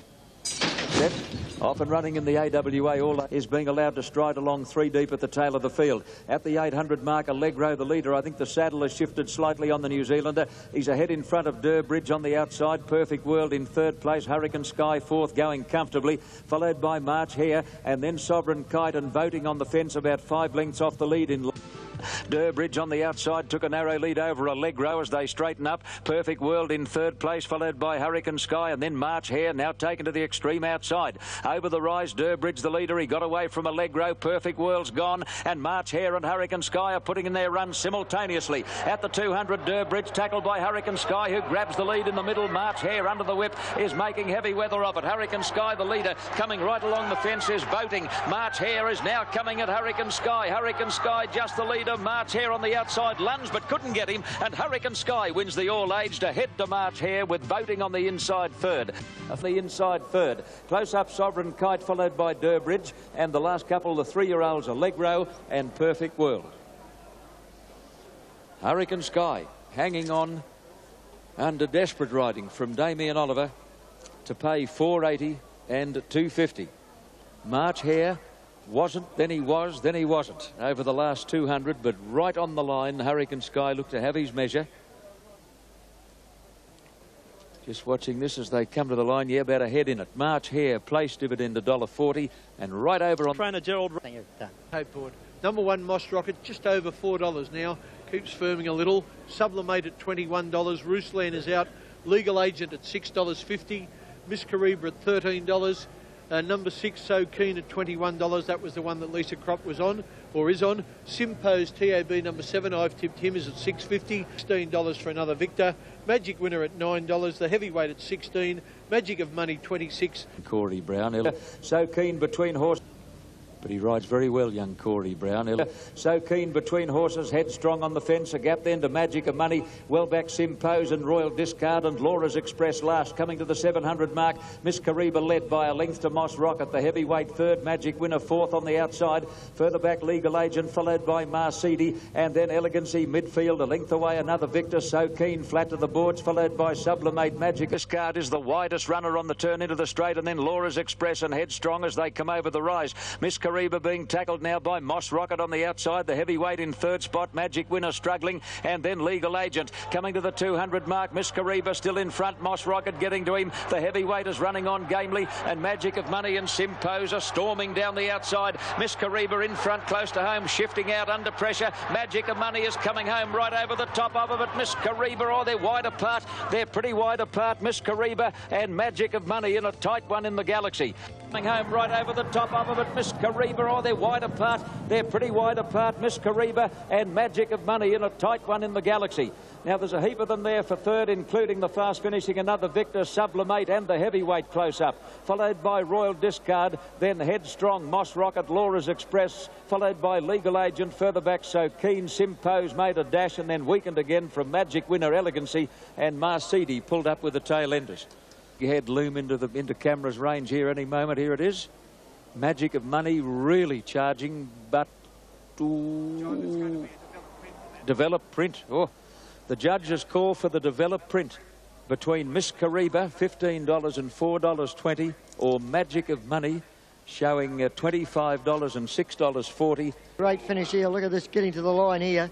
Well, Grant Cooks, he's already won one Group 1 race on Octagonal. He's on Miss Kariba here, and down the outside is Daryl McClellan, the battler from Newcastle. And number 15's got up in time. Magic of Money. Dean McClellan has won the Galaxy from number 5, Miss Kariba, and in third place is number 14. Odds on Denarani from the Cummings stable into $15, $17 Boart, the same Euphoria, $13 Vetadara, $7.50 second favourite, out to $8 now Light Up the World, 17 Circles of Gold, 40 Love Dance. The button, they're ready to break, starting where they started last Saturday's Derby. The stall's open, they're off and running. They go over the crossing. At the 800 mark, Circles of Gold the leader. Al Smooth's in second place. Light Up the World is third. Love Dance on the outside.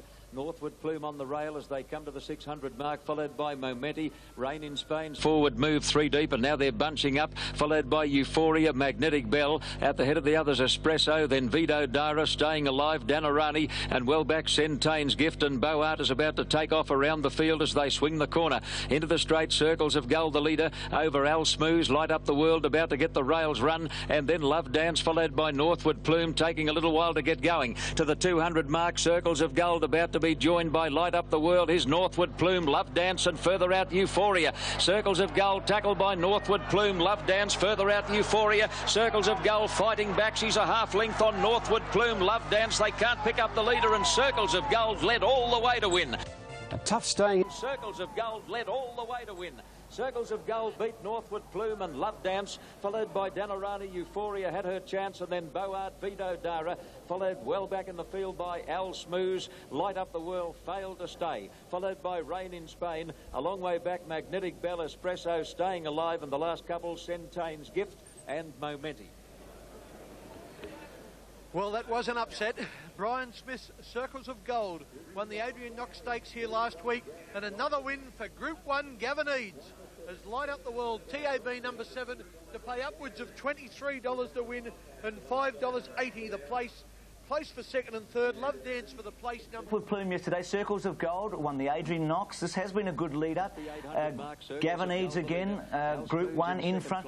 Keith, you again, firstly. Northwood Plume looked to have every chance. I mean, we can't criticise her. She's been an outstanding filly. She's won 3 times at Group 1. Do you think she's just slightly over the top, or is there a little doubt about her as a true stayer? I'm not sure. Yesterday was the first time that she'd been beaten by a filly. They dawdled the first 1,200 metres, 1:19.67. Damien Oliver gave her a lovely ride, but Group 1 Gavin on the winner, Circles of Gold, was able to dictate the pace, rate that filly beautifully, and she kept finding. So I think the result on the day was the right way, considering the run of the race. Northwood Plume, every chance. Max? Northwood Plume is a super filly. This was not the real Northwood Plume. Perhaps she's trained off, perhaps the legs might have been feeling the hard racing she had on hard tracks at Rosehill, but she just didn't zip. She zipped for about 1 hop yesterday. That is not the real Northwood Plume. She'll get 1.5 miles. She'll be a major force in the spring. Gary Willett's, and 21 years ago, the Sydney Cup changed Gary Willett's life. Fair to say? Number 1, Dark Czar, is showing at $10. Air Seattle, $9.50. $31 now for last year's winner, Cross Swords. Quick Ransom at $8.50. $10 Starstruck, $11 Irish Rort. Mystic Cash, a roughie, $9.50 Royal Tiara. $41 Strike High. $9.50 Super Monarch. $10 Balmaressa. $13 Dakar. $100. Sees that they're right on time with about 20 lengths covering the field. Gull Sovereign in front by a length and a half to Quick Ransom, a half to Mystic Cash, about 2 then to Dacia. A neck away on the fence, Cross Swords. Oaks Day starting a forward move, followed by Royal Tiara. A length to Starstruck, and then Stockton Wood, Irish Rort, Air Seattle. Further back, NASA Rich, and then Balmaressa, Dark Czar, giving them a tidy start. Then Strike High, followed by Spiritual Star and Super Monarch, and NASA Biddy on the outside as last as they come to the crossing at the 800. The leader, Gull Sovereign, over Quick Ransom. And as they race down past that mark, in third place, Oaks Day, 3 and 4 deep, followed by Mystic Cash from Dacia, Royal Tiara coming into it. Then Starstruck, Cross Swords and Stockton Wood as they start to pack up. Further back, Irish Rort, followed by Air Seattle. Then NASA Rich, Balmaressa, Strike High, Spiritual Star. Dark Czar well back with NASA Biddy. Dark Czar well back with NASA Biddy, and Super Monarch is last under pressure as they turn for home. Gull Sovereign, the leader, coming over the rise. Got away by 2.5 to Dacia, getting to second. Then Mystic Cash and Quick Ransom, followed by Cross Swords. Here's Starstruck into the clear, running on strongly, followed by Royal Tiara. At the 200, Gull Sovereign, the leader. Dacia and Starstruck are trying desperately to pick him up. Gull Sovereign still in front. Dacia grabs him now. Dacia takes the lead close to home in the windbag colours. Look at Dark Czar jumping out of the ground with Balmaressa, but Dacia held on to win the cup, about a neck to the fast finishing Dark Czar. The gelding... Dacia held on to win the cup, about a neck to the fast finishing Dark Czar. Third's close, Gull Sovereign or Balmaressa wide out. Starstruck didn't go on. From Irish Rort, Mystic Cash, Spiritual Star, Super Monarch never in it. Then Quick Ransom, Cross Swords, NASA Biddy, Strike High, Air Who had a good run all the way, young Brett Preble, the only apprentice in the race. But this horse was 10-1 2 starts ago when he won the Duke of Norfolk Stakes. Has he made incredible improvement, or was this a pretty ordinary one? Well, he's been consistent. He was 40-1 also when runner-up in the Chairman's Stakes, his last lead-up to the Sydney Cup. You mentioned, Bruce, Brett Preble. He's only 17. No apprentice has won this Cup at least in the last 40 years. And John Maher, the Melbourne-based trainer, he won the Cup in '87 with Major Drive and should have won it last year with Hear That Bell. So put together, this is a very fitting reward for them. Preble, 137 rides, 51 on city tracks. He's the new Stephen King, and that's the opinion of his master, John Maher. What did you make of it, Max? You were closer to the action yesterday. I make it a very good ride by Preble. Not a vintage Sydney Cup, and certainly Dark Czar coming onto the scene very late here was most unlucky. That's Balmaressa, the you-know-what horse on the outside with a white cap and the red colours. Was that the one that didn't have every chance? Tell me. The thriller of the day, Max. I think Dainwin, the 3-year-old, still looks good after his hard campaign, and I think Gary Willis was pretty happy with Jean. Oh, Jean looked magnificent. I know. But Durbridge, on the other hand, has come in from $21 to $17. Jean out to 2-1, still favourite. Or as I speak, I notice he's back into $2.90. They can't make up their mind, these punters. Pharaoh is out to $15. All our mob at $13. Telesto TAB number 6 is out a point to $9.50. Calm Harbour, TAB number 7, is at $11. $100 for Salcantay. March Hare is showing $9.50, almost out to $10. 200 for Lamour. Dainwin is showing at $4.50, and he might firm a fraction more yet. Is today going to be the day for Jeune? I think so. We've taken the gamble to give him this one last run, but if track works any guide, he's flying, and I expect him to win. He'll come from back in the field? It just depends on the tempo of the race, but he'll pop. He's coming over to release the field in the Cathay Pacific Queen Elizabeth. They steady down. Off and running now. Pretty good start with All Our Mob first, keeping in touch. Past the 1200 mark, Durbridge the leader by a little more than a length to Lamour. 3/4 to Dainwin on the outside in a good spot now. All Our Mob is fourth on the fence, followed by Pharaoh. Then Mapley Star, further back Skye Watch, March Hare midfield from Rough Habit, Calm Harbour, Jeune. 2 lengths away Voting, joined on the outside by Salcantay, and 2.5 to Telesto as they come to the crossing. Durbridge the leader, Lamour got to second. Third, Dainwin on the outside of All Our Mob, followed by Pharaoh. 3 deep, Mapley Star on the fence, Skye Watch being pushed along, followed by March Hare, who's about 7 off the lead. Further back, Rough Habit, Jeune on the fence. A gap to Salcantay, Voting and Telesto, and something's gone amiss with Calm Harbour. He's dropped out. A distant last. Into the straight in the Queen Elizabeth, Durbridge the leader. In the Queen Elizabeth, Durbridge the leader over Lamour. In third place, Dainwin, who gets his chance, followed by All Our Mob. Then Skye Watch, Pharaoh, Mapley Star, and March Hare to the extreme outside as they come over the rise. Durbridge still in front at the 200. Dainwin is about to go after him. All Our Mob on the inside is running a hell of a race, and here's Jeune coming out of the pack now. Past the 150 mark, All Our Mob tackled by Dainwin and Jeune. Jeune headed Dainwin close to home. Jeune drawing away. Oh, he's a better horse at Randwick. Look at him go now. Jeune draws away to beat Dainwin. March Hare third. March Hare third, followed by All Our Mob, who ran a good race, and then Skye Watch from Mapley Star, Voting. Further back, Rough Habit, Pharaoh, Telesto, Salcantay, Durbridge, and Lamour is last in the Cathay Pacific Queen Elizabeth, bar Calm Harbour. 2 good Jeune and a brilliant ride by Wayne Harris on Jeune to win the Queen Elizabeth Stakes. Well, let's talk Jeune for a moment in the Queen Elizabeth Stakes. I think, Max, that yesterday, this along with the Ryder Stakes has been the 2 class events during your carnival. We brought together some of the very best horses, and I guess the really intriguing factor was Dainwin and how he would go at weight for age against the best horses. Again, he seemed to have every chance, but he was run down by a better horse on the day. Oh, no doubt about that. The point with Jeune, though, is that he was confronted with a set of circumstances that were made to order for him. There was going to be a lot of pace up front. The track had that sting out of it, and Jeune is a damn good horse, but he's not a great horse. He can't make his own circumstances. If you get the race run to his liking, he will win, and it certainly was run to his liking yesterday. Max, if he's not great, he's certainly the best around. He's had 11 runs at Group 1 level for 4 wins, 6 seconds, and the Cox Plate was his only unplaced run. He definitely clinched the Horse of the Year title yesterday. Yes, I can't argue with that, Keith. Here as Dainwin seems to have every chance, goes up to the lead encouragingly, but when Jeune, who's been doing it very easily all the way, puts his claim in, Dainwin hasn't got an answer. Bobby Thompson, I feel, still is of the opinion that Jackie Che doesn't get the best out of Dainwin, but I couldn't criticise his performance yesterday. Actually, it's been interesting, Max, reading the papers during the week. 2 trainers, Bob Thompson and earlier John Morris, concerning Beebman's ride on March Hare, have been very critical of jockeys this week, something we haven't seen a lot of in the past. Calm Harbour, is he okay? Did he pull up all right, Max? No, he pulled up in a distressed state. Again, we'll have to wait. But it'll be a great race. Number 2, Latin Quarter, showing $6.50. Pontel is out to $9.50. Show of Force looked an absolute treat, and she's come into $8.50 on the tote. I sold her, Shane Dye's mount, in from $4.80 to $4.70. Only the 5 runners. There's Octagonal. It'll be a battle of tactics.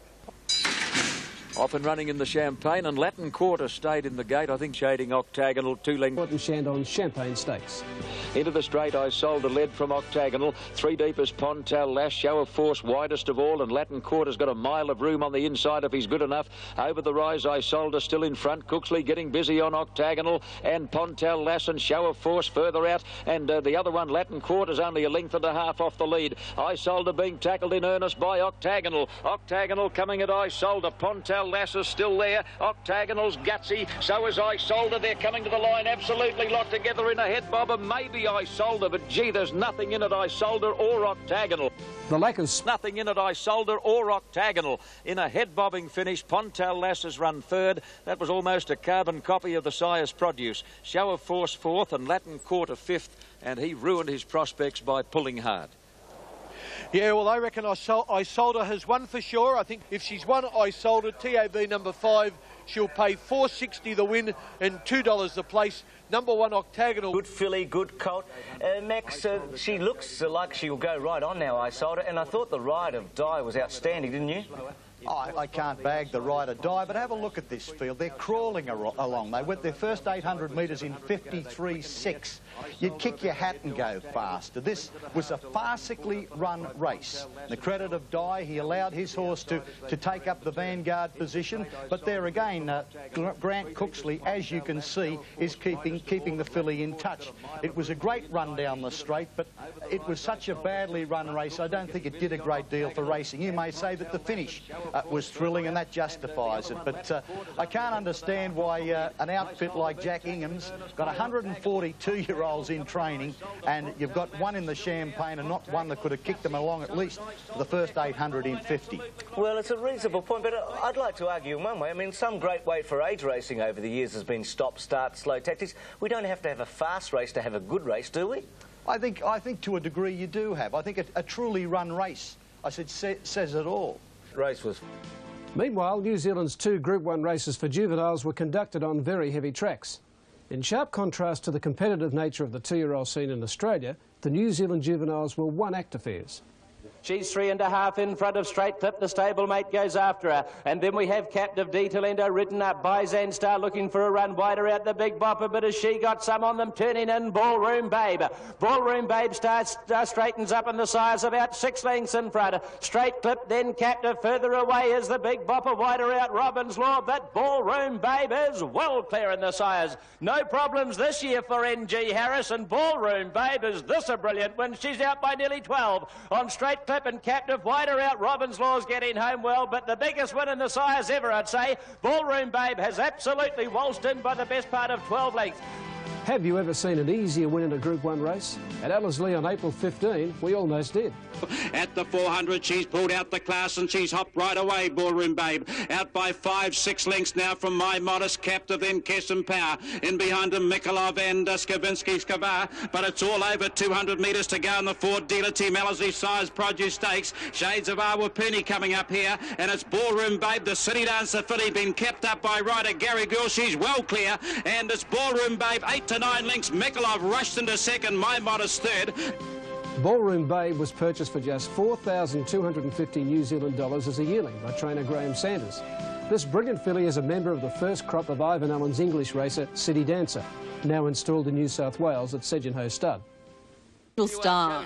But C. Winnie put in the race of the day, coming from the back of the field to win the Foster's Cup at Doomben ahead of Hot to Race and Scalacci. Look at C. Winnie, she's coming from nowhere. It's Hot to Race Scalacci. C. Winnie is rocketing down the outside. Will she get up? Oh, I don't know. To Morfordville for the meetings, yes. Was this the race for Scalacci in Brisbane? Will there be another race for him, do you think? Yes, I believe there will be. I believe he'll now go straight to the Doomben 10,000 and prove very hard to beat.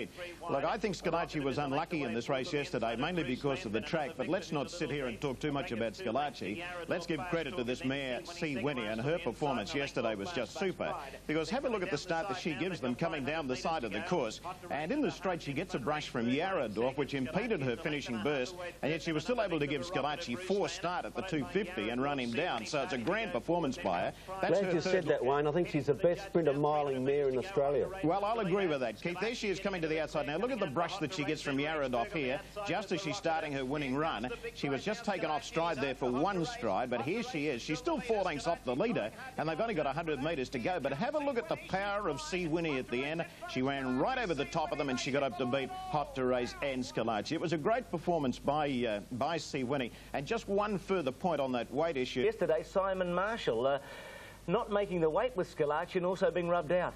Yes, well, he was suspended for 6 meetings, Bruce, after the running of the Foster's Cup yesterday, but the 0.6 of a kilo certainly made a difference in the opinion of part owner Alan Bell. Alan feels it made the difference between winning and losing for Schillaci.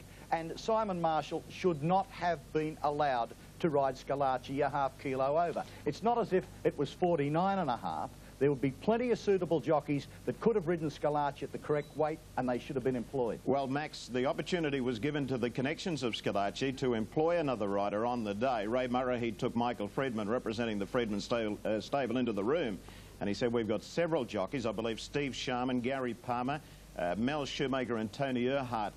Murray suggested those names to Friedman. He said, no, we'd rather be with the jockey that knows the horse. And the Australasian Oaks saw the promising but lightly raced Victorian filly Yelgan Dawn score an emphatic win with Michael Clark in the saddle. The favourite Origin had a heavy fall in the straight. Jockey Alf Matthews escaped serious injury.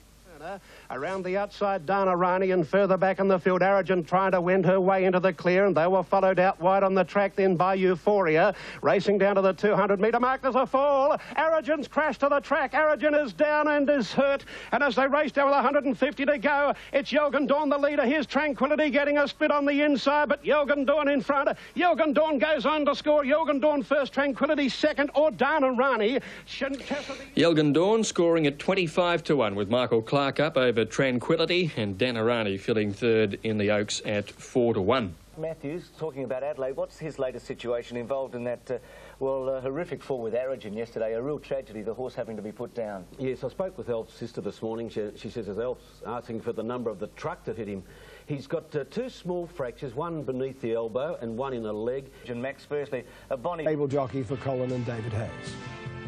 The Australasian Oaks is decided over 2,000 metres. The next step for these 3-year-old fillies is the South Australian Oaks, over 2,500 metres at Morfordville, headquarters for racing in the southern state. Don't forget New Gold Dream in the straight circles of Gold Glowing Heights and Joie de Nice. Further out behind them, Broanne, and down the outside, Tranquility and Cherentessa are coming. And so is Lady Bird Blue. They're across the track. Cherentessa out wide's gone to the front from Broanne. Glowing Heights sticks on, and then Tranquility. It's Cherentessa in front, getting close to home, and Cherentessa wins it for Leon Corsten's second, Lady Bird Blue. Although Cherentessa had been placed in the Group 3 Auraria Stakes, this Oaks victory was something of a surprise. The race represented an entry derby, gave Adelaide racegoers the chance to see one of the early favourites for the Melbourne Cup. The rapidly improving Kiwi visitor, Count Chivas, had shown speed, courage and stamina in winning the St Leger Stakes at Flemington at his previous start, and looked a stayer of substance. Assalant runs on further back in the field. Napier Street. Count Chivas, the big fellow, is starting to put in now, but he's 5 off the lead to the 220. The leader, Slingshot from Scrupulous. 2 to Shystad, 3 away on the outside. Count Chivas is starting to motor. Here comes the favourite, Count Chivas. Count Chivas races to Scrupulous. Count Chivas has put in a Herculean performance. Count Chivas, a regal win. Count Chivas first, second Storm, third Scrupulous. Count Chivas is the fifth. Start with the Derby yesterday. Count Chivas, who started favourite, gee, it was a good run, wasn't it? He made up a ton of ground, and you've had some tremendous winners over the last few years, including Sub-Zero, Shivers Revenge and Our Pompey. This bloke might be right up with the best of them. Well, where he was yesterday, Bruce, early in the run, he was 15 or so lengths behind them last at one stage, and the way the pattern of racing's been at Morfordville, the track's been presented beautifully by the curator and the ground staff there.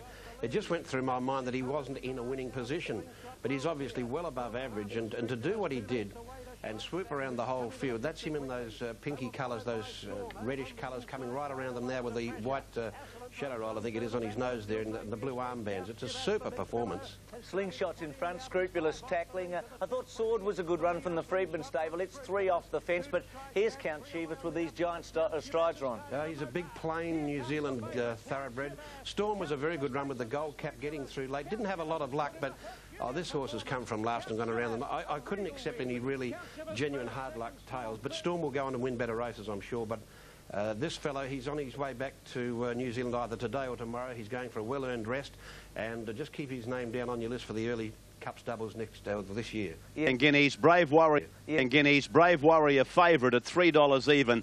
Juggler at $4 is the second favourite. Dana Singer at $7. The last of them's gone in. Here's Alan Thomas. Dana Singer ready with Don Pasquale. Semi-last of all as they come to the corner. 500 out Maltese Grade 2 to Jazzac. Super Shaquille's had a lovely run on the fence. Taradoo's on the fence behind those, and they're followed by Don Pasquale. Ivory's Irish next, and now Juggler's taken to the outside, and so too is Brave Warrior. 300 out Maltese Grey, the leader. Taradoo on the fence. Don Pasquale made a dash at them. Here's Juggler and Brave Warrior wider out, and Ivory's Irish getting a split inside the 200. Taradoo, Don Pasquale, Juggler, Brave Warrior, and Ivory's Irish got cut out. Taradoo's just in front of Juggler. Taradoo and Juggler. Taradoo's going to outstay them, and Taradoo wins the Guineas. It beat Juggler. Third home on the race, Brave Warrior, then Ivory's Irish, which didn't have a lot of luck. Then came Perfect Bound, Dennis Singer, Star Maker, Super Shaquille couldn't run on. Behind those in the race, Don Pasquale, Brilliant Poet, the Golden Greek Semi. They're followed then by Del Coronado. Stay tuned. On paper, it looked to be one of the strongest Queensland Guineas in memory. It turned out to be a very good race, didn't it? It was a great race, Bruce. Yes, I agree with you there. The greatest Queensland Guineas of all time yesterday. And a beautiful ride by Bruce Compton on Taradoo as well. He settled him just off the pace on the rails, and he gets a lovely run in the home straight. He was a little bit erratic over the final stages of the race. Juggler's performance, I thought, was outstanding. He's verging on stardom, this horse, and I'll be surprised if he doesn't win a major race during our carnival here. Brave Warrior, I thought, was given a beautiful run by Chris Muntz. There he is going a little wide on the turn into the straight, but he followed up behind horses. The zip was missing there. I spoke to Eric Kerwin this morning. He's inclined to go to the Hollandale Cup, then the Doomben Cup, then the Derby. He'll miss the Grand Prix with him. Now, there's Taradoo bursting through on the inside. Compton, a very busy jockey, hard at work on him at the moment. Look at him dive out here. He shifts about 5 horses. Ivory's Irish was inconvenienced. His momentum was stopped. They considered an objection. That's Juggler second, Brave Warrior third, Ivory's Irish fourth. Now, our Derby is lining up to be a beauty here, but I think the race of our carnival is going to be the Hollandale Cup down at the Gold Coast, because Dainwin will go for it, Rough Habit will go for it, and Brave Warrior will now go for it. Yeah, that's a tremendous... One of a rare number of blemishes on the Group 1 circuit in Australia is the continued inability of clubs to avoid a clash of Group 1 sprints in Brisbane and Adelaide in the middle of May. This year, it happened again, with the Goodwood Handicap in Adelaide and the Doomben 10,000 in Brisbane being decided on the same afternoon. The Adelaide race was a wide-open affair, with Oakley Plate winner Carptingly the favourite. Round the turn, under 600 a race in the Goodwood, and Hero Wind out wide, and on the inside Just Awesome from Viminaria, the heavyweight. There's a traffic jam. Latinvilla getting through. Centile on the outside is there, just behind Daring Ombre as they straighten. Then Shanty Creek and Pay the Kings, the heavyweight just ahead of those on the rail. Wide out Dunster Castle, Carptonley trying to get a run through. Lindbergh likewise, and so is Shavit at the 200 though, and the leader now is Hero Wind. Here comes Latinvilla and Centile. Centile races up. Carptonley comes after Centile. Won't get Centile. Centile in front, close to home, and at big odds. Centile takes out the Group 1 Goodwood. Like many results... In front, close to home, and at big odds. Centile takes out the Group 1 Goodwood. Second, Carptonley. Shavit. Centile David Taggart also from an outside gate. The mare, ridden superbly by David, gave trainer George Handlin his 4th Goodwood victory. Call out, Papsy, there's so many horses, a tough race. Merlot missed the start. Centile always handy. 2 of the main dangers were out the back, weren't they? Carptonley and Alderson.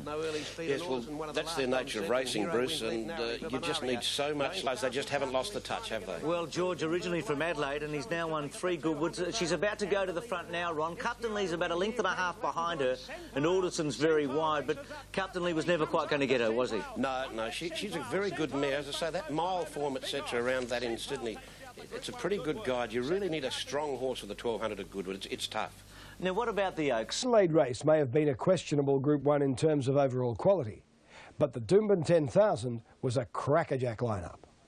Punters put their money behind the Doomben specialist, Chief De Beers, a winner of 8 races at the track.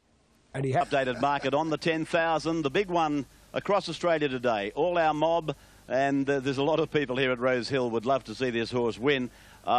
Formerly trained here by Brian Guy, now with Gay Waterhouse. It's 7s, down to C Winnie at 6.5, Ruslan at 8, Chief De Beers at 11 to 4, no change there.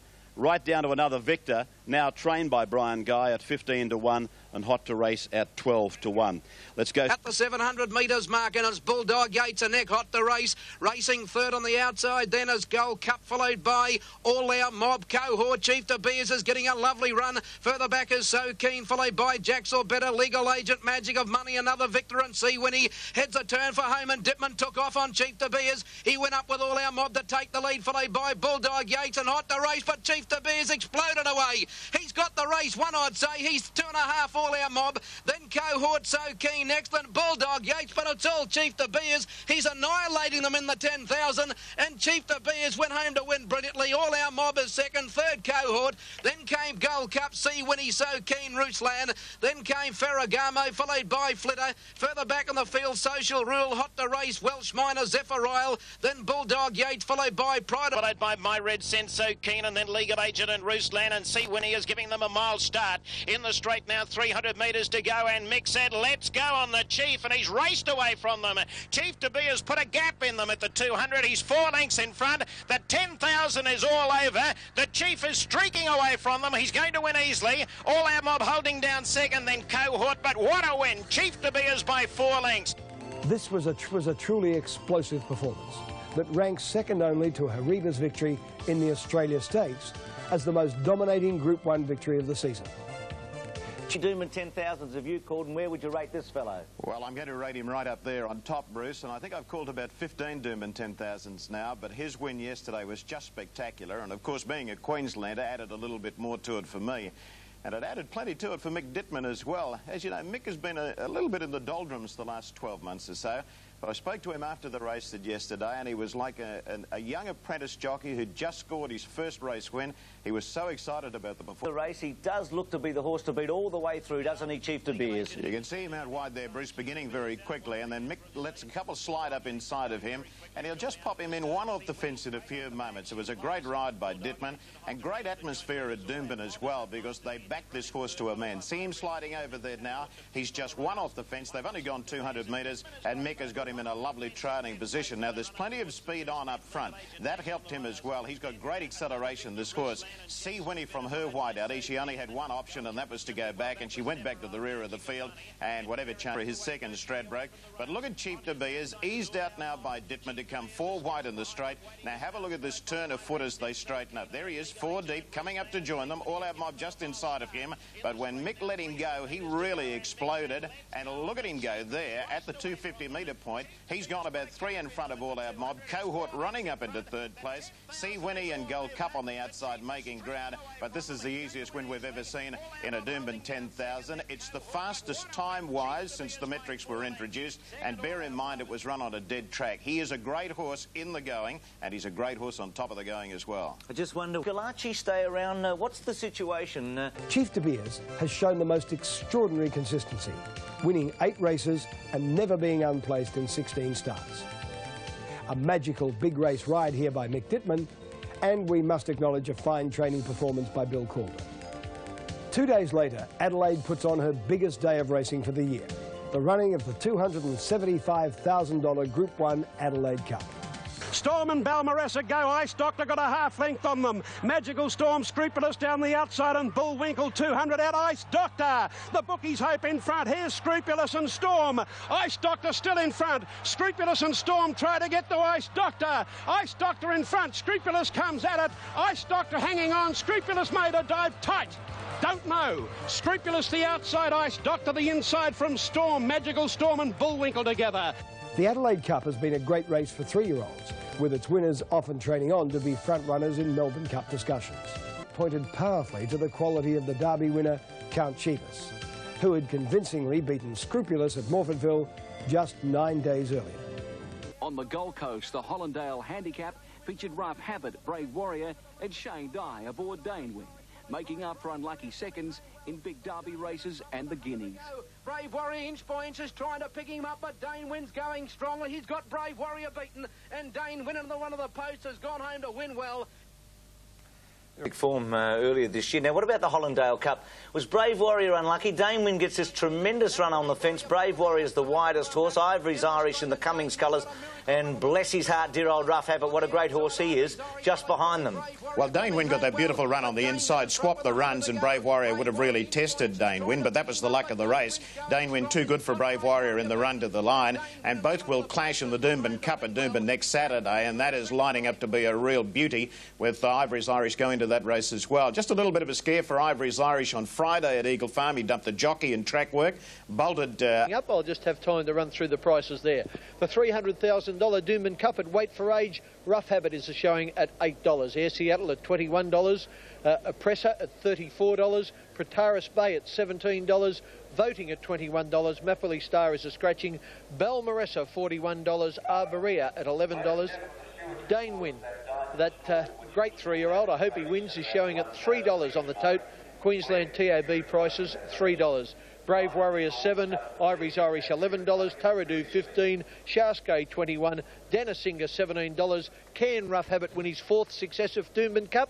Here's Alan Thomas to call the action. More than a length to Air Seattle, and then voting in the middle. Rough Habit's been allowed to stride up 3 deep. A length away, Pretaris Bay on the inside of Ivory's Irish, and Balmaressa last of all as they go past the 1,000 metres mark. The 2 3-year-olds in front, Dainwin a half the Brave Warrior, and there goes Rough Habit. Elliott's decided to go, and the pensioner Rough Habit went up to join Dainwin and heading past the 800, and the pressure's on. Brave Warrior 3rd from Danasinga, then Oppressor. Arborea might have the last run at these leaders. She's gone up outside. Taradu about 2.5 to Skye, then Air Seattle voting. Pretaris Bay, Ivory's Irish, and Balmaressa's tailed right off.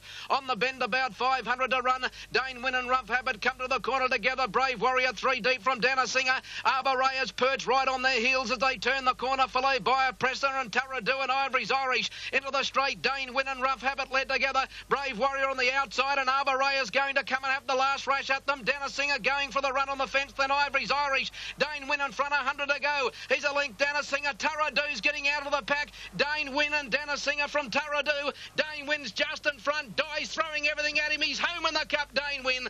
Dainwin went home to beat Danasinga and Taradu from Arborea. Then Pretaris Bay, Ivory's Irish, Brave Warrior. They're followed by Skye, Rough Habit a long way back. Air Seattle followed by Oppressor. And then voting and Balmaressa is last of all.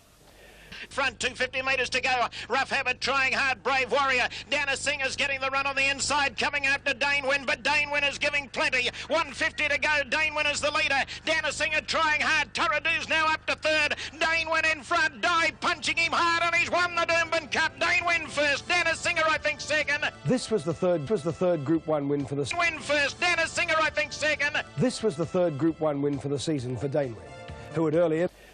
He's probably the best horse we've seen in a long, long time, like going back to Bozan probably, because he's got no faults, and it's a big advantage.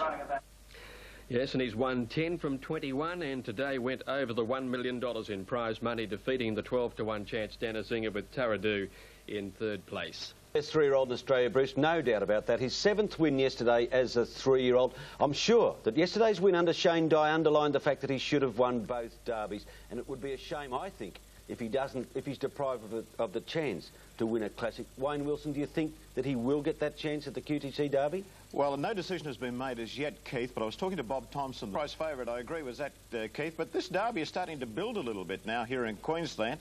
Bruce Compton said yesterday that Taradu will stretch Dainwin in the Derby if Dainwin goes to Eagle Farm. There are a couple of nice call on him in the straight to respond to the whip. Dainwin really did that, and I think that's quite significant when we're talking about Dye and Jackie Che, that Dainwin does stand a lot of hard riding, as indicated in this performance yesterday. Yes, and there's no changing on the grip of the reins either with a step over toe hold or whatever.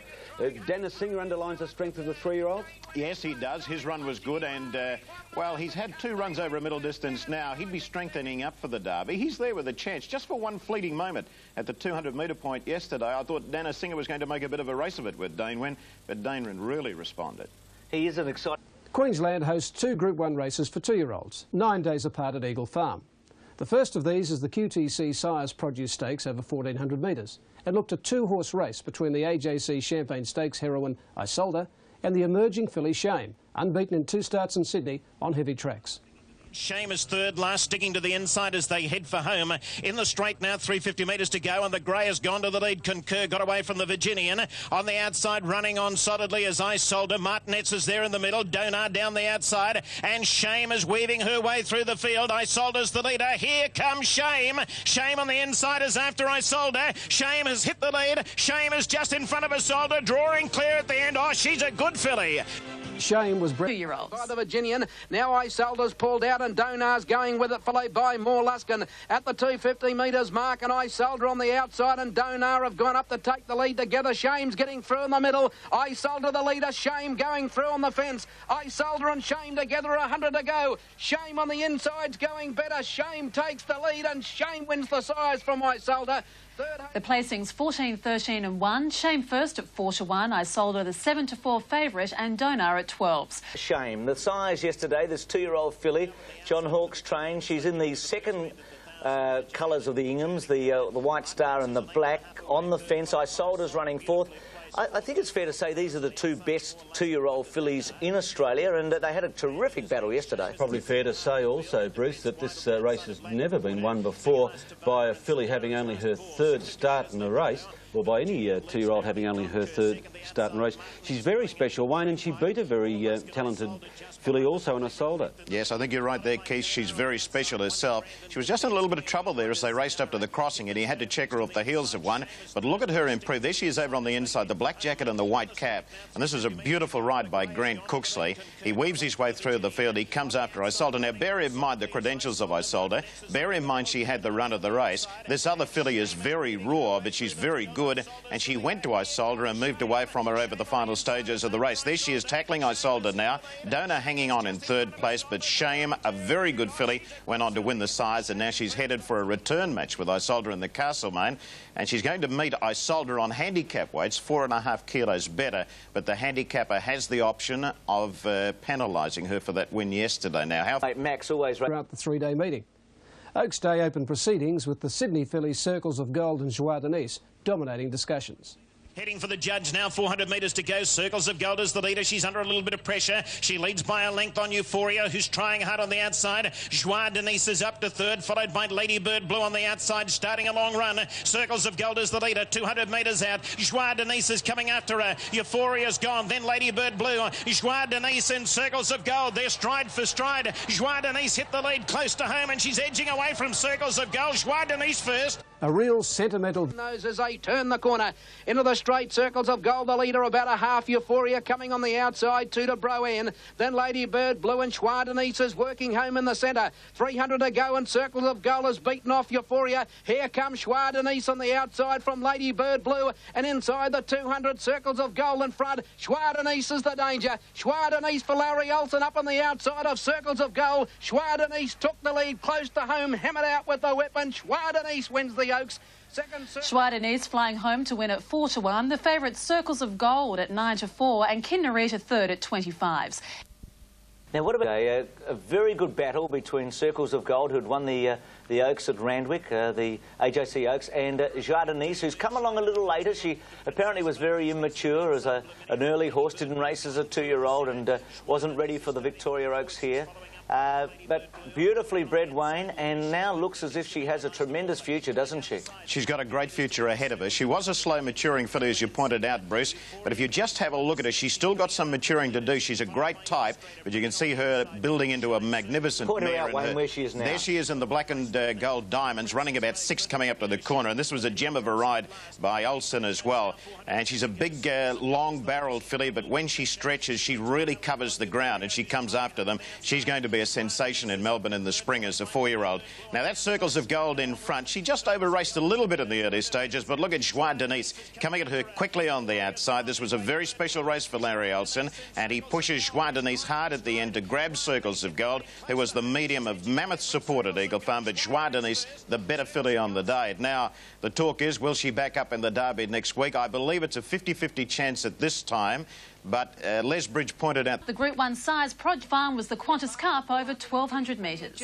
He's 3 to Jacks or better. Loudspeaker Scalacci about to get into the clear. Captain Lee trying to go with him, and so is Sublimate, but Bulldog Yates has got a big break at the 200. He's 3 lengths to Loudspeaker. Captain Lee's coming out of the pack now. Bulldog Yates is the leader. Captain Lee's trying hard to pick him up, but Bulldog Yates in front. Captain Lee's not going to get him, and Bulldog Yates. Bulldog Yates got the money at the handy price of 10 to 1. Captain Lee 15 to 4 favourite, and Spanish Mix third at 20s. Bulldog Yates, another favourite in Queensland. Geez, a fast-running horse, isn't he? Scalacci's about 8th on the fence, the grey. Captain Lee is the last horse in picture here. He was second in the Goodwood, won out the Oakley Plate in Melbourne. Bulldog Yates hanging on. I guess Bulldog Yates wouldn't be alive. Is he running in the He wouldn't be a chance in the Stradbroke, would he? I think the 1,400 metres is too far for him at the Stradbroke Handicap. He's a real speedster, and he showed that yesterday, running a track record. The 2 to watch, Captain Lee, who gets held up in the straight by Scalacci, and Spanish Mix, who runs on very strongly. That's her in the purple cap towards the rear. Captain Lee and those gold and red over on the inside. Look at him go for a run now. Scalacci's on his outside. Scalacci bumping into Sublimate there. Captain Lee just held up for a run. Now he gets into the clear, but he's still 4 off the leader with 200 metres to go. But he charges at him the last little bit, and look for Spanish Mix down the outside. Nice trial for the Stradbroke. Bulldog in front, getting a little tired. Captain Lee and Spanish Mix flying home, but Bulldog Yates was able to hold on. Great front-running display by Bulldog Yates. And let's give a compliment. Sensational, and the biggest thrill came late in the day when Rough Habit Bruce yesterday won his 29th race. He did it with 58 kilos. He did it from an outside alley, and the crowd loved it. Now, this is the horse that's... I've not known of this before. Last week there was a race named after Rough Habit while he's still racing. I don't think that's happened in Australian racing before. And there's a bar in Brisbane named after him. He might be a Kiwi, but they love him there, and so do we. You had to love it yesterday. Oh, it was magnificent. It raises your spirits, doesn't it? And Wayne Wilson, you were lucky enough to call it yesterday. Congratulations, by the way. We'll hear the concluding stages of the call. How do you rate yesterday's meeting at Eagle Farm? Well, it was just a very special day. I would say it's the best day I've seen. Joie Denise win the Oaks. I thought we'd had everything, and then to be topped off with Rough Habit in the last race.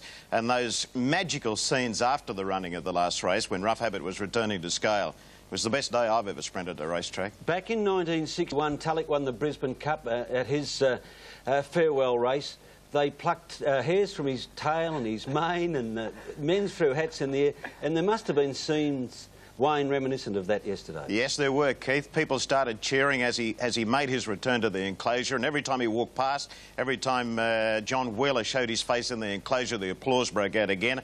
The QTC responded, and they turned on free beer down in the Rough Habit bar. You said there's a bar named after him, and they drank 5 50-litre kegs in a half hour. Now, I don't know whether that's a compliment to Queensland or an indictment on our drinking habits up here, but they were certainly celebrating, I'll tell you that. Your best ever, Wayne. Here we go. Dutchess next on the outside of Wayne Kikamukau, followed by Nassi Rich over on the inside. A little wide is Air Seattle. Next is Pratara's Bay, following up behind Air Seattle. Over on the inside is Desert Chill. Cross Swords is in between horses. Next on the rails then is Nasa Rose, then Dark Czar, Rough Habit, Spiritual Star, Military Supreme, Sapio, then Chuganoff and Cool Creditors last of all. Few had chosen the leader, 800 metres to go. Leads by a length. The Presser moving a little bit closer. 3 lengths away third. Stay tuned, followed by Pindi on the inside. Then Solo Show, Darcher outside of Waikikamuka, Nasa Rich, and then Air Seattle and Cross Swords. Pratara's Bay giving the leaders quite a start. Then Desert Chill on the inside of Nasa Rose, then Rough Habit, Sapio. Well back in the field is Dark Czar, and then Spiritual Star and Military Supreme. Heading for the judge now, 400 metres out. A Presser has moved up on the outside of Few had chosen. Stay tuned as a length and a half away third, then Pindi and Waikikamuka, and Rough Habit is coming through the field. They've got 200 metres to go. A Presser is the leader. Here he comes. Here comes Rough Habit, the old Kiwi warhorse. You little beauty. Keep him going, Shane. Rough Habit is racing away to win the O'Shea Stakes. What a win. Rough Habit first. Second, a Presser, and third, Desert Chill. Then Pratara's Bay. Well, started to roar at the 200-metre point. You could just feel Eagle Farm starting to lift from the ground. And it was one of the most exciting moments I've experienced in race calling. I can tell you, Wayne, that at race courses and at TABs around Australia, everyone lifted with you, and your call... What a great performance. It says something about having the main attraction. I know it wasn't the Group 1 yesterday as the final event on a program. I always wonder about race clubs putting on the biggest race very early, like race 4 or 5 or 6. I love the idea that this is how you complete a program, and I wonder sometimes if the Caulfield Cup should be the last race on the program. Well, in any other form of entertainment, the best is saved for last. You don't have the support group following your main act in anything. They do that in well, I shouldn't say minor, but Darwin and Alice Springs, and the people love it with the Cup being the last race. Rough habits, I suppose we should look to a Brisbane Cup point. Darcher was disappointing. Patara's Bay's 6 was an eye-catcher. Yes, it was a very good run, Patara. The Queensland Derby had been shaping as the race of the carnival, but was reduced somewhat when the Australian Derby Quinella, Dainwin and Ivory's Irish were declared non-runners. This provided a Group 1 opportunity for a most tough and consistent performer, the Gary Fraser-trained Tarradoo. And with 450 metres left to go, it's Maxim about to be joined by Circles of Gold on the outside. Just behind them, Juggler coming into it with a well-timed run. Stay tuned to the outside. Starmakers just behind them. Tarradoo going for a run on the inside, and Brave Warrior the extreme outside. Circles of Gold swept to the lead. 250 metres to go. Here comes Brave Warrior. Tarradoo's through on the inside. Brave Warrior's moved up to go to the lead, but Tarradoo is tackling him on the inside. Tarradoo's hit the front. Dipman's driving him hard, and he's going to send him to the post to win the Derby. Tarradoo first, Brave Warrior second. Mick Dittman's winning. Taradoo's trying to get through near the fence, and wider out as Brave Warrior coming home well. Circles of Gold hit the front, 300 out. Taradoo's about to drive through from Stay Tuned, and Brave Warrior the outside. Brave Warrior went up and Taradoo went through on the fence. Tarradoo, Dipman driving through to take the lead from Brave Warrior, who's plotting now. Taradoo's in front. Brave Warrior can't pick him up. A genius of a ride by Dipman, and Taradoo wins the Derby. Taradoo first from Brave Warrior and Starmaker. Close. A brave win by Tarradoo, a courageous ride by Mick Dittman, getting the 2-1 favourite home. Beautiful throughout the run, on the fence. He had a number of horses in front of him, like getting towards the corner, but he was going so good, I knew that he didn't need a great deal of room to make his own luck. And because that's what happened, he just got a narrow opening and he just pushed his way through. 2 big races. And Gary Fraser from Hawkesbury did the double. Yeah, and he did a great job with this horse because he's brought him from basically nothing. He's campaigned him in everything in Sydney, everything here in Brisbane. So it's a great compliment to Gary to have the horse peaking on Derby Day here in Queensland to win this Derby in the fastest mile and a half ever run in Australia. We believe it's an Australian record, beating Paris Lane's Caulfield Cup time. 255.9, and I think you're right, I don't think a horse has ever broken 226. No, I think it's the fastest mile and a half ever in the history of Australian racing. And what was the Stradbroke? 120 or something, wasn't it? Yes. I mean, you've had some racing. Now, Tarradoo is about 8th the fence. Now, what happened to Dipman here? Well, there is a little bit of trouble in the home straight. Mick was suspended for 6 meetings. He's thinking about appealing against it. Whether he'd be successful in an appeal, I don't know. There he is on the rails. He's about to go on the inside of Loza. Now, you'll notice interference to Loza and Carter Chief in the blue. Here it comes now. Oh, you can see Carter Chief with Boss standing high in the irons. Now, Circles of Gold is in front. Brave Warrior's looming up on the outside. Through on the inside is Tarradoo. Very strong at the end of the mile and a half, Tarradoo. With Dipman punching him hard, he goes on and he scores well. Brave Warrior second, and Starmaker's run very good in finishing third. Had the penalty been a fine one, I think punters around Australia collectively would have paid it for Mick. It was a marvellous ride. And what a performance from Brave Warrior after a change in direction for him. He was going to contest the Stradbroke, so surely his training was interrupted and messed about. Yes, it was. There's no doubt about that, and he had to come. But he was chasing a feature race. Brisbane's major sprint is the Stradbroke Handicap, run on the Saturday of the Queen's birthday weekend in June. Like the Doomben 10,000, this year's Stradbroke was a high-quality affair, and once again, Chief De Beers was the centre of a substantial betting plunge. Carptingly starting to go forward. All our mobbers drop back, and he's under pressure. Ferragamo pulled to the outside, and then Matsky in the straight. Just Awesome is the leader. Scalacci second. Mick is winding up the Chief on the outside. He's after them. Sublimate behind them on the rails. Then Ruslan, and Carptingly's coming with a great run. Chief De Beers hit the lead. Scalacci's going with him. Ruslan joining in on the outside. Scalacci's in front. Ruslan diving at him the last little bit. Ruslan went to Scalacci and beat him. Ruslan first, Scalacci second, I think. Carptingly maybe third. Trainer John Morris. Awesome led Scalaci. Chief to Be is called upon on the outside, followed by Sublimate. Ruslan about to work into the clear. Then Social Rule and Captain Lee, and wider out as Ferragamo at the 200. And Chief to Be is one up on the outside to put his nose in front of Scalaci. Ruslan is coming home, and so is Captain Lee. Sublimate near the fence. Ruslan has moved up to Scalaci. Ruslan put his nose in front of Scalaci, close to home, and Ruslan won the Stradbroke. Terry Kennedy, 10 News. It's one of the really big ones, I reckon, in Australian racing, this. Oh, no doubt, and won yesterday in course record time, and Scalaci for Shane Scriven almost did what he did last week on Rough Habit, almost pulled off a fairy tale result. One of the great races of, well, certainly the winter for the year. With blinkers on for the first time, just took off in front. That's Scalaci up into second place on the outside, tracking the speed. So he was there, mixing it with them in the early stages of the race, and he was there defying the challenges at the end. There's Ruslan in the gold and the black cap over on the inside. He was in trouble in the early stages of the race as well, so a lot... And Isolde was set for a rematch under handicap conditions in the Castlemaine 2-year-old Classic.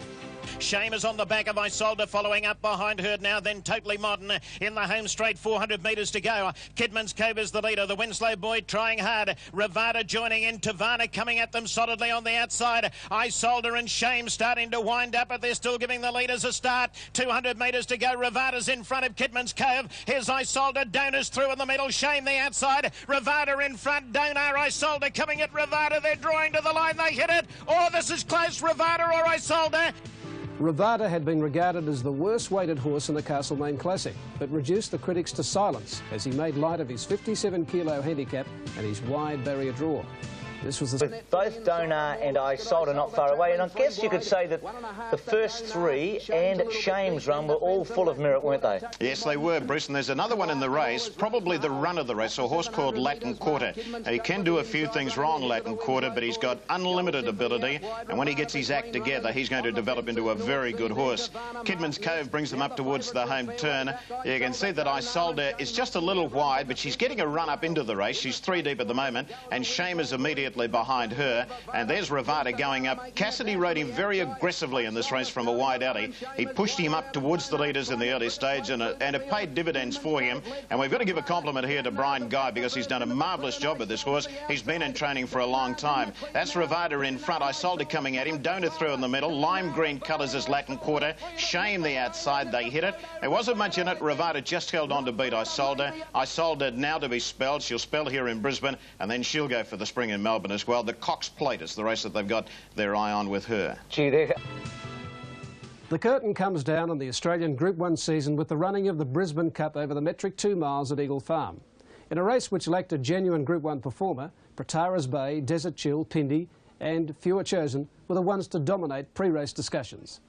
Protara's Bay is sweeping right around the field, and going with him is Desert Chill, and Gossips is going with the pair of them. They hit the straight in the Brisbane Cup. Fewer Chosen has raced away. He's a length and a half in front. Here comes Desert Chill and Protara's Bay on the outside. Both are finishing brilliantly. 200 metres to go. Chris Muntz has now taken Desert Chill to the lead. It's Desert Chill in front of Fewer Chosen. Protara's Bay trying hard on the outside, but the Desert Chill is giving plenty. He's got the Cup won. Yes, Desert Chill first, and a big victory wave from the jockey.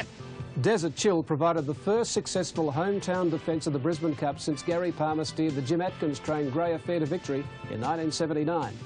The Cup was a career in the race, Wayne, because it reminded me of a bike race where the limit markers were just overhauled by a swarm of scratch markers. That's right, Keith. They started to pack up as they came to the home turn.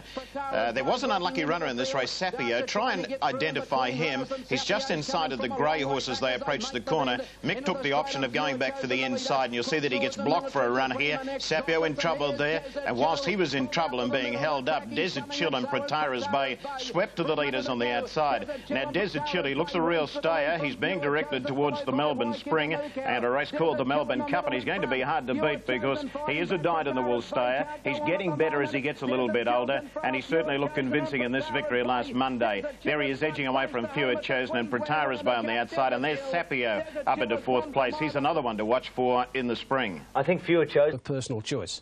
For me, the performance of the year had to be Hariba's complete destruction of a high-class field of sprinters in the Australia Stakes at Flemington in January. He met the best, raced on the slower side of the track and crushed them with a display of power-pack sprinting that I'll remember forever. Then there was Jeune, so brilliant, so consistent, yet so controversial. On one hand, he won the Foster's Melbourne Cup, yet he returned in the autumn with a burst of finishing speed in the CF4 Stakes that was absolutely breathtaking. Dainwin teased us with the possibility of greatness and won 3 Group 1s while being beaten in both the Victoria and Australian derbies. He could be our next. We thought we'd run through the horses, trainers and jockeys that had managed 3. Jeune, the most Group 1 wins from Dainwin and Northwood Plume, the 2 3-year-olds. So there's a good argument that Jeune will be Horse of the Year. The training dominated by Friedman and Hayes and Waterhouse, who had that tremendous run over about a 6-week period. Bob Thompson through Dainwin and John Hawkes, particularly through his 2-year-olds. And the jockeys. And good to see Simon Marshall, looks like coming back from the Gold Coast with renewed vigour. He is too, Bruce, and he's looking very much to getting back in and controlling his weight. Has been a terrible problem for Simon recent months, in fact years. Waterhouse, who had that tremendous run over about a 6-week period. Bob Thompson through Dainwin and John Hawkes, particularly through his 2-year-olds. And the jockeys. And good to see Simon Marshall, looks like coming back from the Gold Coast with renewed vigour. He is too, Bruce, and he's looking very much to getting back in and controlling his weight. Has been a terrible problem for Simon recent months, in fact years.